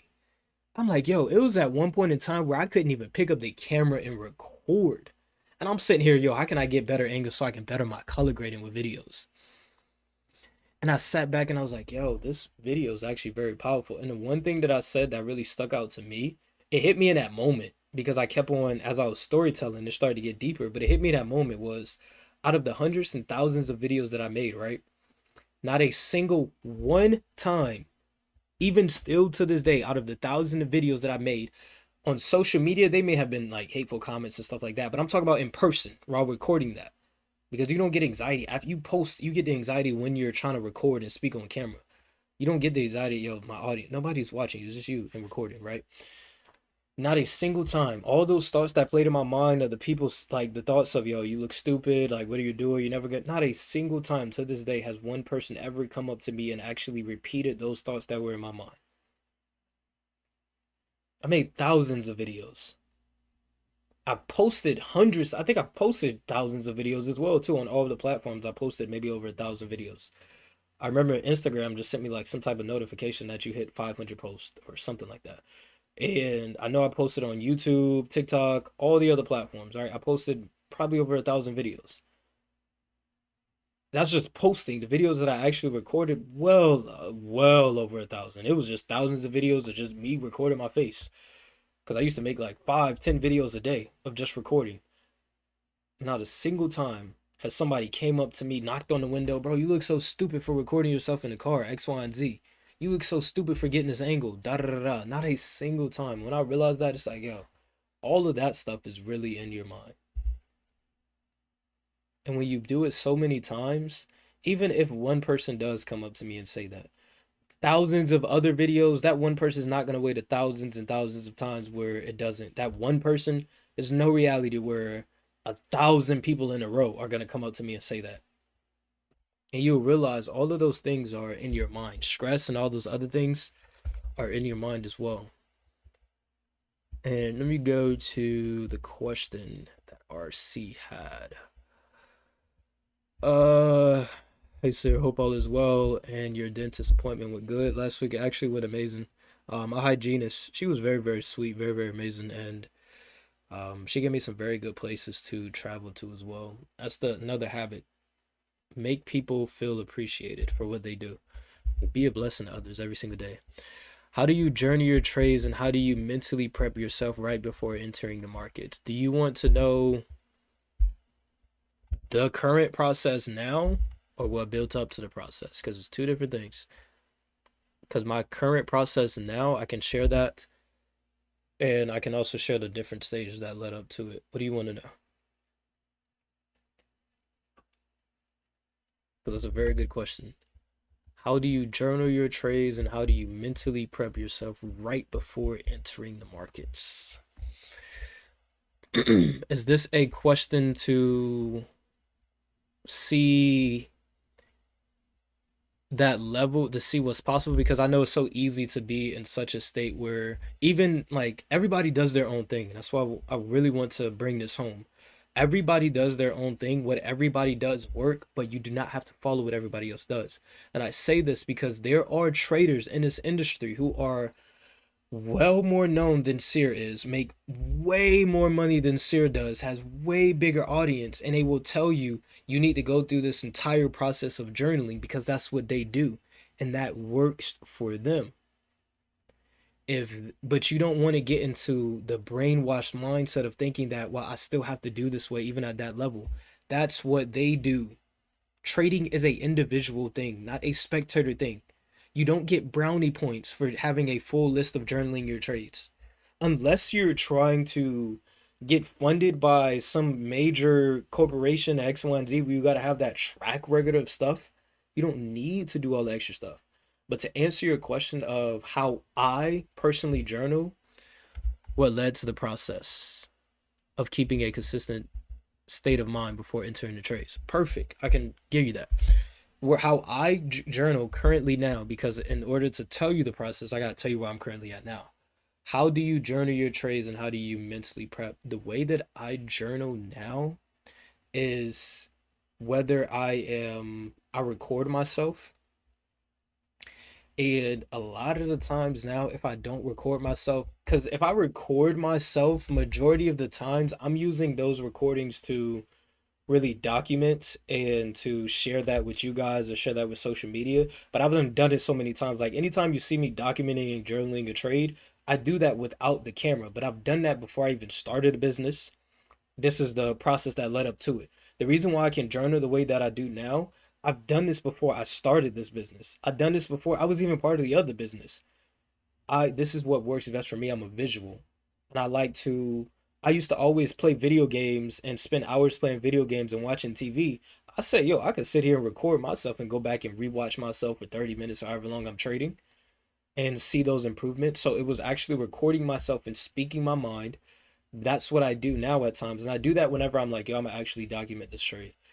If I'm not doing it and I'm in the moment where I just want to trade and be me, because there are different levels. If I wasn't creating content, to put this into like where I'm at currently now, if I wasn't creating content, I would not be recording every single trade that I take now, because it's to the point now where I know every single trade that I take, I'll always identify, is this the setup? Before I even press buy or sell, if I identify that the trade that I took, it is a sell, I mean, is the actual setup. So when I journal now, all I do is ask one question. Did you followed your entry system? Did you follow your trade entry system? Yes or no? And did you follow your trade management system? Yes or no? That's how I journal now. If the answer is no, I got to identify where. And that's how do I identify that where is by me either recording myself or take a quick screenshot and type out, you know, the thought process of it. But if I entered the trade and I followed my system and I'd say yes, I go on. There's nothing for me to critique. If I didn't identify where, because I know that if I didn't, it was from emotions. If I didn't enter based off of my system, it was 110% from emotions. I'm not in a season no more where I need to critique my system. And that's one thing that you will realize and understand. You don't have to always keep trying to critique something to add more to it. If it's not broke, why do I need to fix it? If I know my break and retest and all my systems work after hundreds and thousands of trades, why do I need to keep on trying to critique it to make it better? I don't want to try. It already works. What I want to do is solidify it so much so to the point that it's just so natural. That's the point where I'm at now, right? I'm not trying to better my support resistance. I'm not trying to get better at the way that I draw support resistance, the way that I do my setups and all of that. What I focus on now is my actual internal, my emotions. I focus on the spirit. That's what I put emphasis on. The technicals, I no longer touch that. That's why I don't need to journal my win rates. I don't need to journal my risk to reward. I don't need to journal any of those no more, because I know that I already have been to the point where I've done it so many times. I know my system has a positive win rate. I know my risk to rewards are positive on all my setups. I know that more times than not, all the setups play out that they don't. I don't journal that way. So you won't see a journal of mine that shows you my win rate, my risk to reward, all of this extra data. When I journal, if you see my journal, it's literally, did I follow my system on this trade? Yes or no?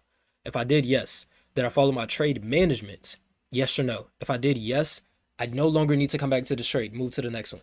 If the answer is no in either one of those, I need to identify where that happened at. It's not just no and keep going. I need to identify exactly where that I fall short at and identify that and focus on that one thing that I fell short at the next trade. If I focus on this one thing, let's say I entered, the market was moving aggressively, news event came out, and I let my emotions take place. Cool, the next time a news event happened, I just keep that in my mind. You remember the last time you placed this trade based on your emotions when the news happened. The news happened, the news happened. So the next time news happened, that's all that's playing in my mind. And I make sure that I resist that urge to want to, let's say, break the system and just enter based off of like, I want to catch this trade, X, Y, and Z. That is literally how I journal now. And to mentally prep myself is, I mentally tell myself now it's normal to me. This is easy. When I wake up in the morning, I don't mentally prep myself to get up and like, yo, all right, so when you get up, all right, make sure you remember, okay, when I take my first step, I gotta make sure I do my left foot. All right. When you stand up, you gotta prepare yourself to get ready to walk. None of you do that. Nobody does that. You don't have to mentally prepare and like get yourself ready to go walk. No, it's you do it for those tasks, those more challenging tasks. And that's what for me, what I do now, before I take trades, I mentally put myself, it's like, yo, this is easy to me. I already know how to do this. This is natural to me. Trading is normal. Trading is like walking to me. That's how I speak life into my situation. That's how I mentally prep. because not only do I do that in this area, I do that in every other area.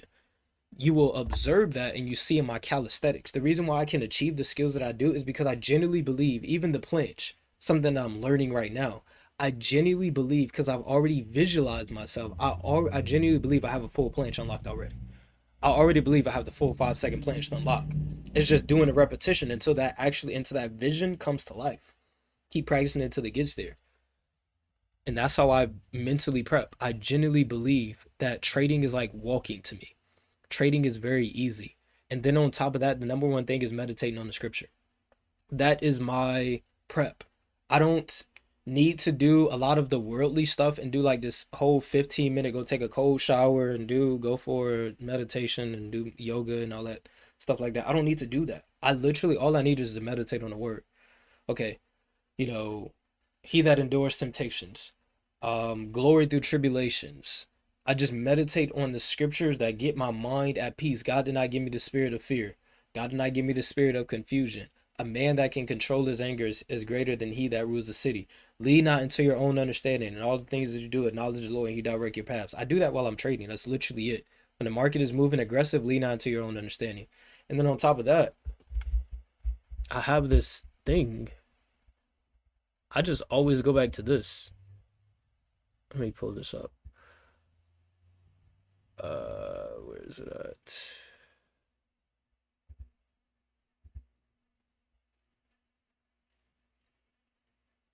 Foundation.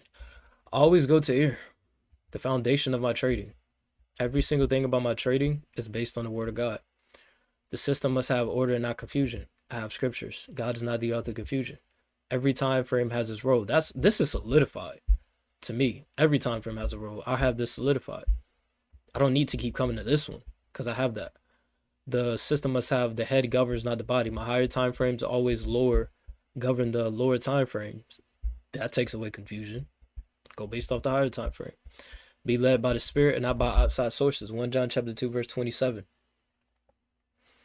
This scripture right here, it changed my entire life. But the anointing which you have received, the film abide in you, and you need not that any man teach you. This right here is how I apply this, because I don't want friction. If I feel like I need outside sources, I need to go watch a motivational video. I need to go do this. I need to go do that. If I need to do all of that extra stuff, that's dependency. When I have everything that I need right here within the Holy Spirit, because I know the fruits and the traits of the Holy Spirit. It gives me peace. It gives me a sound mind, gives me wisdom, gives me comfort, gives me faith. And if I know that, all I gotta do is just meditate on the scriptures. I don't need to do all the extra stuff. To me, what makes things so simple that got me to the point is removing as many distractions, removing as much dependency on outside sources as possible.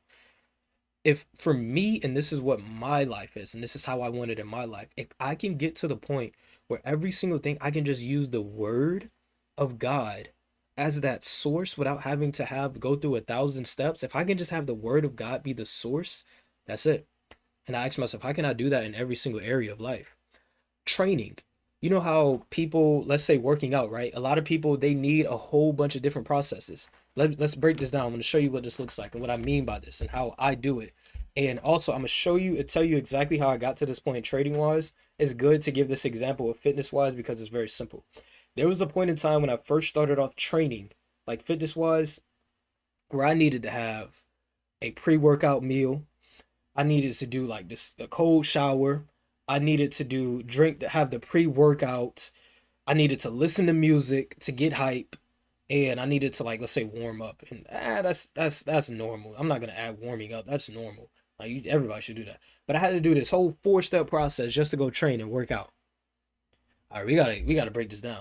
And now going through the process of it, guess what my system is like now? For one, I don't eat in the morning. More times than not, I don't eat until at the end of the day.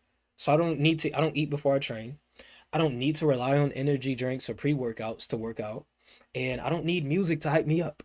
I just meditate on the scripture. If I want to listen to music, that's cool, but do I need it? No, I don't need to go through all this process. The only thing that I do is like before, if I don't feel like going to train, if I don't feel like going to work out, God gave me the spirit of prayer. I can do all things through Christ who strengthens me. Anytime I'm about to try a set or something that's new, I can do all things through Christ who strengthens me. You see how I went from there to where I'm at now, where I can literally just meditate on the scripture. And meditating on the scripture gives me more energy being real than having all those extra stuffs did, because I was dependent on those things. I was dependent on the energy drinks. And I feel like if I didn't have the energy drink, then I didn't have the output. And the energy drink was my source, or the music was my source. And then when I realized the word, and I have all that strength within, I have way more power from here to here. Same thing when it came to uh trading, the consistent state of mind. When I first started off, I want to do a documentary on this as well. Like the same thing that I did with that anxiety, to give you guys a more raw, live in the moment of it. I had to keep on showing up and making those refinements.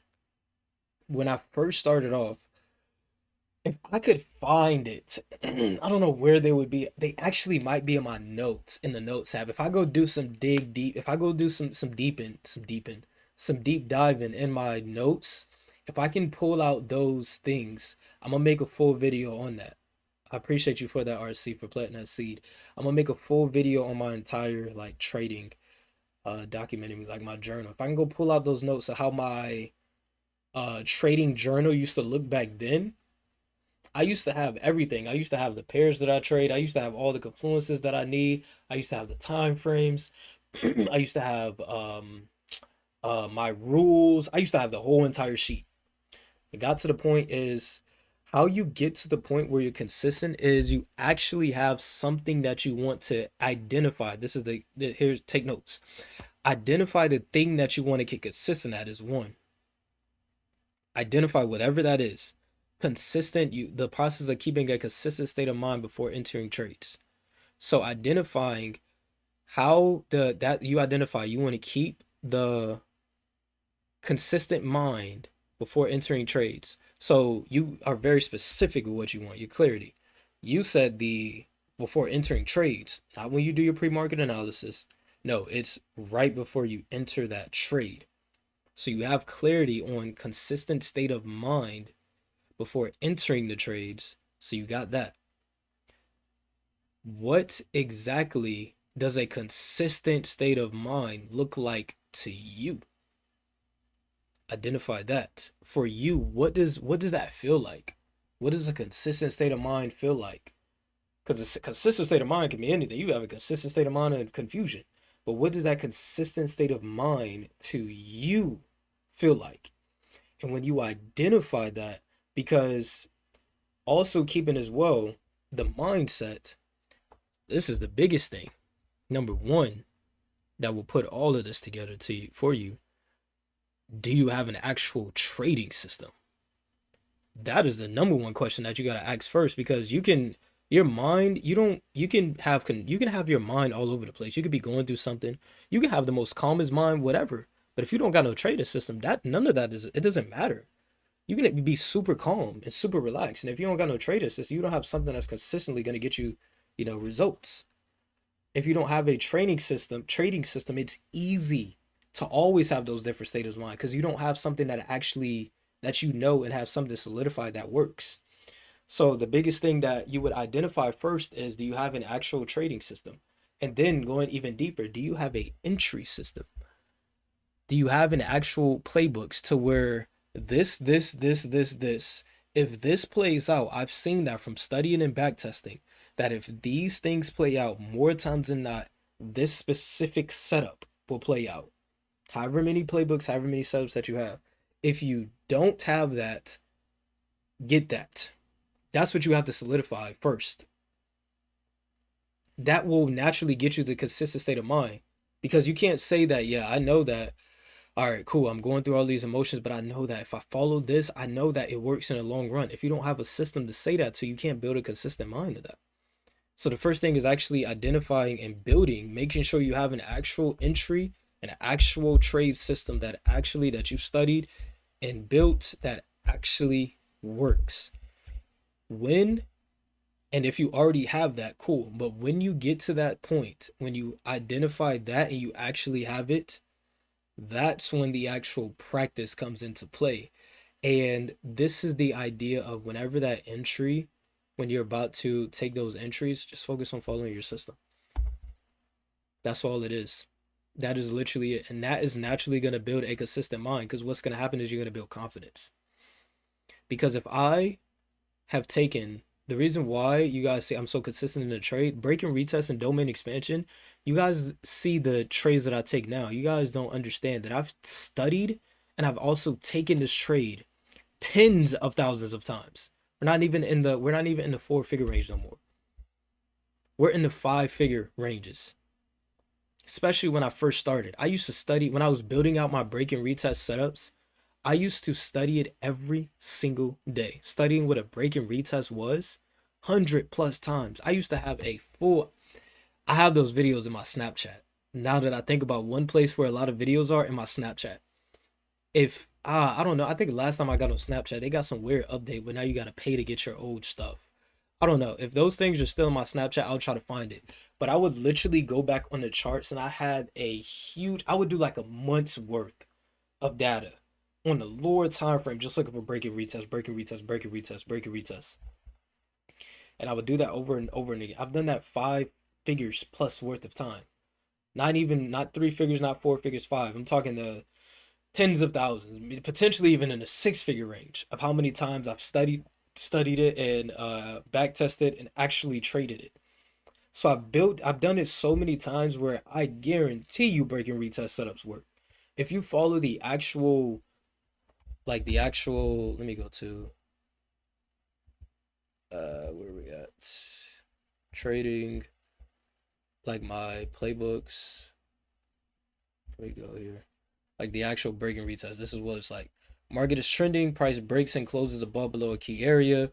Price pulls back and it maintains that area. Rejection a candlestick pattern for entry after candle close. I can guarantee you, if every last one of you follow these requirements over the long run, this setup will play out more times than not, and it will work. Guarantee you, if you follow every last one of these, it will play out. The trade management part, that's different. That's up to you. Because price could get to that next area and then come back down and then go back the opposite way. That doesn't mean the setup doesn't work. The setup actually works. It means if price is at that area, it rejected that area and continued to go the opposite way of that. That means that setup is valid. Price could have went the opposite direction for a little bit and then came back, but that actual setup is valid, that it works. I guarantee you. You guys could take every last one of these playbooks and apply it, and I know for a fact it works. Because I've done it for myself, and I've seen it work for myself, and I've also seen it work for the other clients as well. Did the same exact thing. Not just with mine, with building out their own. They had an actual requirement sheet. And it's like, yo, sir, I followed this, and I actually, these were the rules I followed, and guess what? I'm now making 4 figures, 5 figures. Yo, it actually works. So that's the biggest thing. Have an actual entry system and keep on doing that. Focus more on following the system than you don't, and identify why didn't you follow it. If you keep on continuing to follow your entry system over and over and over again, it gets so repetitive that you naturally build confidence, and you don't need to do a bunch of extra steps to get your mind in a consistent state. Like I said, you go back to the idea of walking. We don't need to prepare ourselves to get up and walk. We naturally do it. How can I get trading to the point? How can I get my mindset when I show up before entering trades? How do I get to the point? You keep on doing it over and over and over again until it becomes natural. And that is the process that you would take to get to that consistent state. Did that help, bro?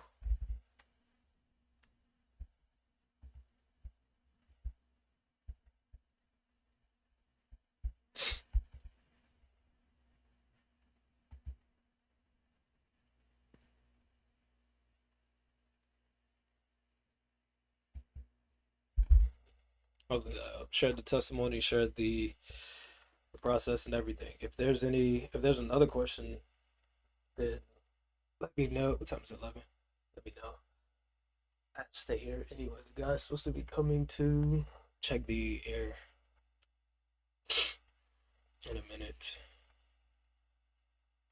Yes, I appreciate it. It's the confidence I need to work on. Cool. Why don't you have confidence? Just answer that question for me. Why don't you have confidence? What is it that's Why is it that we could both look at gold, and why is it that I would have confidence on the same exact pair that you're looking at? What is that for you? Why don't you have confidence?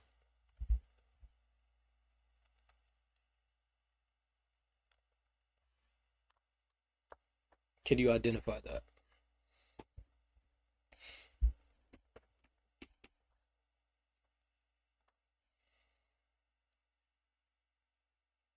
This is one of the best exercises that I love doing. I do this all throughout the day. Man, I love this so much. This helps my shoulders so much. Like band pull aparts into like the shoulder dislocates opens up my shoulders so much. Like even right now, right? Like if you look at since I have this up, my system flow. This is the exact process that I take of every single time. This is what it looks like when I come to the charts every single day. This is the exact thing that I do. I mark off my key areas, identify the structure and trend on the 4 hour. I mark off my 1 hour key zones, identify the structure, points, and trend, and I ask myself, is price trading at a key area? If the answer is yes, wait for one of my playbooks to enter. If the answer is no, set alerts and close the charts.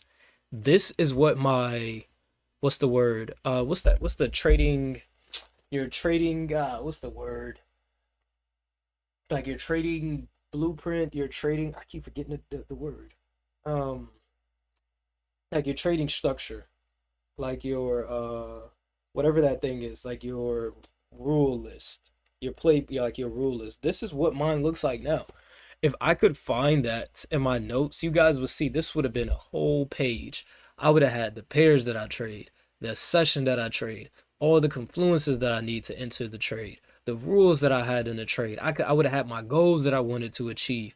I could have had a message to keep reminding myself, an affirmation that I would tell myself. Um, then I would have had all the playbooks. I would have had all these things just for this list. Now I'm not at that point anymore. I know all my playbooks off the top of my head. This is my top down. If price is at an area, cool. I'm gonna look. Just wait for one of the setups. I don't need to go back and look in. All right, let me go make sure. I don't need to get. I don't. I'm not at this point no more where I need to. Okay, break and retest. Or it's trending. Price. All right, cool. Let me enter. I don't need to do that no more. I've done it so many times. I just need to see if one of the setups is playing out. Same thing with my trade management system. Same exact way. Same exact thing. Protect capital, secure profit, let excess be a gift. He that is faithful that which is least is faithful also as much. Position structure, two structures, my stop loss movement, all that is solidified, a full system. I trust my trading plan. That's what the word was, trading plan. I trust my trading plan, but I think it's because I haven't back tested enough. So you have a system. You have an actual system.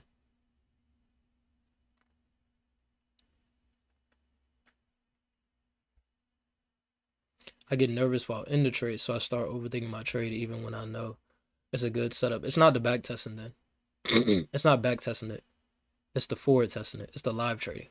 Put more emphasis on the live trading, not the back testing. Because you said exactly the point. Because what you identified, you didn't identify that it was you didn't say you got nervous when you back tested. You said you got nervous while in the trade. So you start to overthink your trading even when you know it's a good setup. So it's not the back testing aspect of things. It's the actual live trades. That's where you need to put all your focus and emphasis on. Like while you're studying, this is what it will look like for you. This is like a blueprint. Something simple that you could do.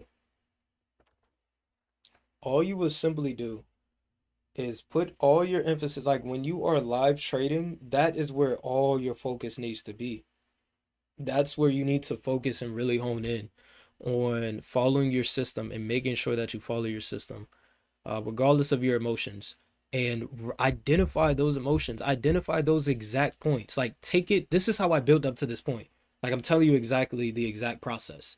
My journal sheet of when I was in that live trade was a full list. I would even do the timestamps as well.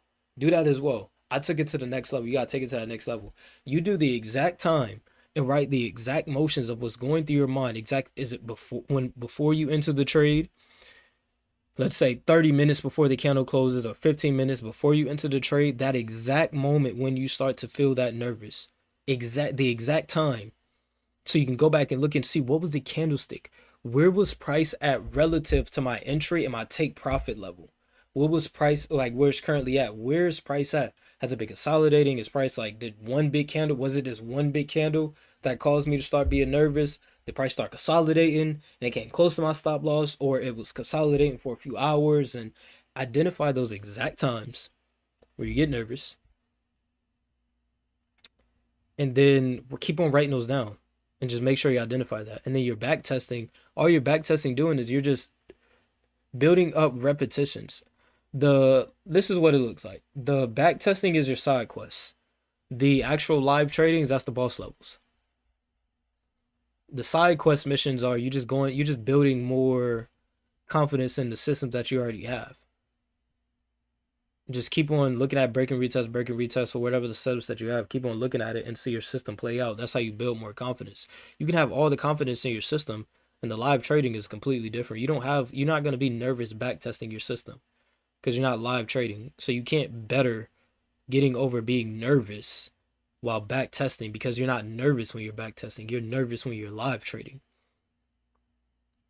So just focus on the live trading. Identify your emotions. First, you already said you have your setups. So cool. Before you enter any trade, every time you take a trade, always, this goes for everybody, doesn't matter what level. Did you enter the trade based on your system? The answer is either yes or no. It's no in between. If the answer is yes, cool.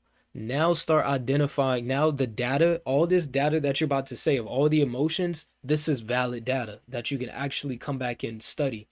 If you say no, that you didn't follow your system and enter, everything else that you are about to write down is irrelevant. Why? Because you're not feeling these emotions based off the actual system. Of course, if I take a random trade in the middle of nowhere that doesn't follow my system, it doesn't matter how long I've traded. If I know that this does not fall, if I just opened up gold right now and press buy and just put my phone down, I would not be able to sit there and just be able to talk in X1. I'm looking at my phone every 2 seconds. I'm looking like, y'all just press buy, X, Y, and Z. You just randomly press buy anywhere. Of course I'm going to be all over the place because I don't have a system. Of course my emotions, yo, where's you go? Okay, I just press buy, gold. Hold on guys, let me check gold. Let me see, let me X, Y, and Z. I'll do that I'll be staring at my phone because I didn't take a trade part of my system. So if you identify that you didn't take the trade, that you took the trade and it didn't follow your system, everything else that you're about to write down is irrelevant because you will have 1,000 emotions that go over the place. So that is the number one thing is did you follow your system? Yes or no, your entry system. If the answer is yes, everything else that you document now, this is relevant. And when you do this, you will have a full catalog and you will see the trades where you didn't follow your system. You see the trades that you did, and you will see those trades that you did follow your system. You will see the natural recurring pattern. That is the only way you can actually get better. All of this over here of data of you following a invalid system, none of this it's not gonna matter.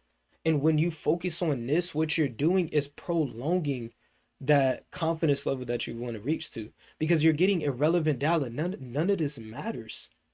You can't try to, yeah, it's like right here when this candle goes up here, you got into the trade when you shouldn't have got into anyway. So any single movement in the market just making a small wick down could cause you to have emotions. You want to document all of this? That's irrelevant. Don't focus on that. Focus on what you actually. Hold on 1 second. Yes, Mel? No, Mel. Yes, Mel. Yes, Mel. If he comes back, this the number where I could call you.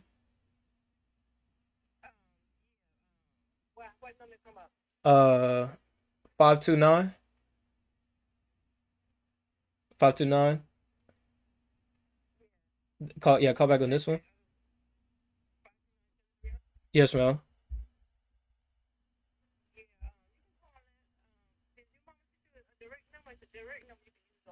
Okay, yeah. If that's it, then that's the one she sent me. Yes, Mel. I'll call you whenever he gets here. Okay. Bye.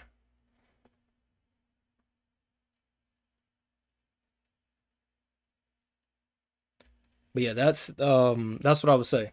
You follow that, I guarantee you. I guarantee you, if you follow that, process, you will be confident. You will build that consistent mindset. Just follow that. Every single time you take a trade, did I follow my system? Yes or no? If the answer is yes, everything, identify all those emotions. And when you identify all those emotions, you're going to start seeing a repetitive pattern of something that you're going to start seeing that repetitive pattern of the candles, those big candles that form, that may when you feel start nervous next one Z, you're gonna see a repetitive pattern. And that's where the change is gonna happen, not back testing. Back testing is not gonna change anything. You're just gonna build more confidence. You're just gonna see that the system works. Just like walking. We don't walk so many times, Angel. I know how to walk.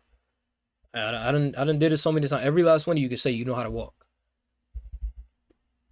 And that's the same thing when it comes to the system. That's why I can say I know my systems work.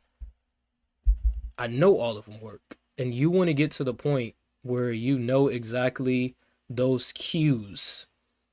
Because remember, this is all mental. If you can, the word says this, a man that can control his spirit, that can control his anger, control his mind, is greater than he that rules a city. That scripture changed my life. It's in Proverbs. If you can control your mind, if you can control your spirit, you are greater than he that rules a city, that rules a nation. Think about the president. The president can say one thing and the prices of everything go up, go down, wars start happening. See what happened with gold. Everything could happen just by the president decision that he make. He rules like this entire country, even though we know who rules him. But just for example, the president, right? Something that he says, psh, the whole entire country, every single person in different states, they all get affected by that one thing, right? And when I've observed that and I put myself in that position, it's like, yo, if I can control my spirit, I am greater than that. Whole different mindset. So when you start seeing those cues, there's always a cue that you can control. You can always control yourself and prevent yourself from being nervous. That's the power that you have. And that is a system that you would follow in order to get that. I'm telling you, follow it, I guarantee you that's gonna work. That's all you need to do. You don't need to do nothing else. You don't need to take cold showers. You don't need to even back test 1,000 times over. If you want to, cool. I don't right now. I don't back test no more. I don't remember the last time I back tested. Being real, I do not back test. I don't need to. What about I don't need to build something. I'm not building something, so I don't need to back test anymore. I don't spend like let me spend my weekends back testing and all of that. No, I don't need to back test no more. If you need to backtest and you need to build more confidence in it and see your setups play out more and you're still trying to critique your setups, if you're still trying to get it to that point where it works best for you, backtest as much as you possibly can. But if you have something to solidify, you no longer need to backtest. Stop backtesting and put emphasis on the actual live trading. That's when everything is going to change for you. Excuse me. And that is it for me today, guys. I appreciate you all so much for pulling up. I appreciate you guys for asking these questions as well. And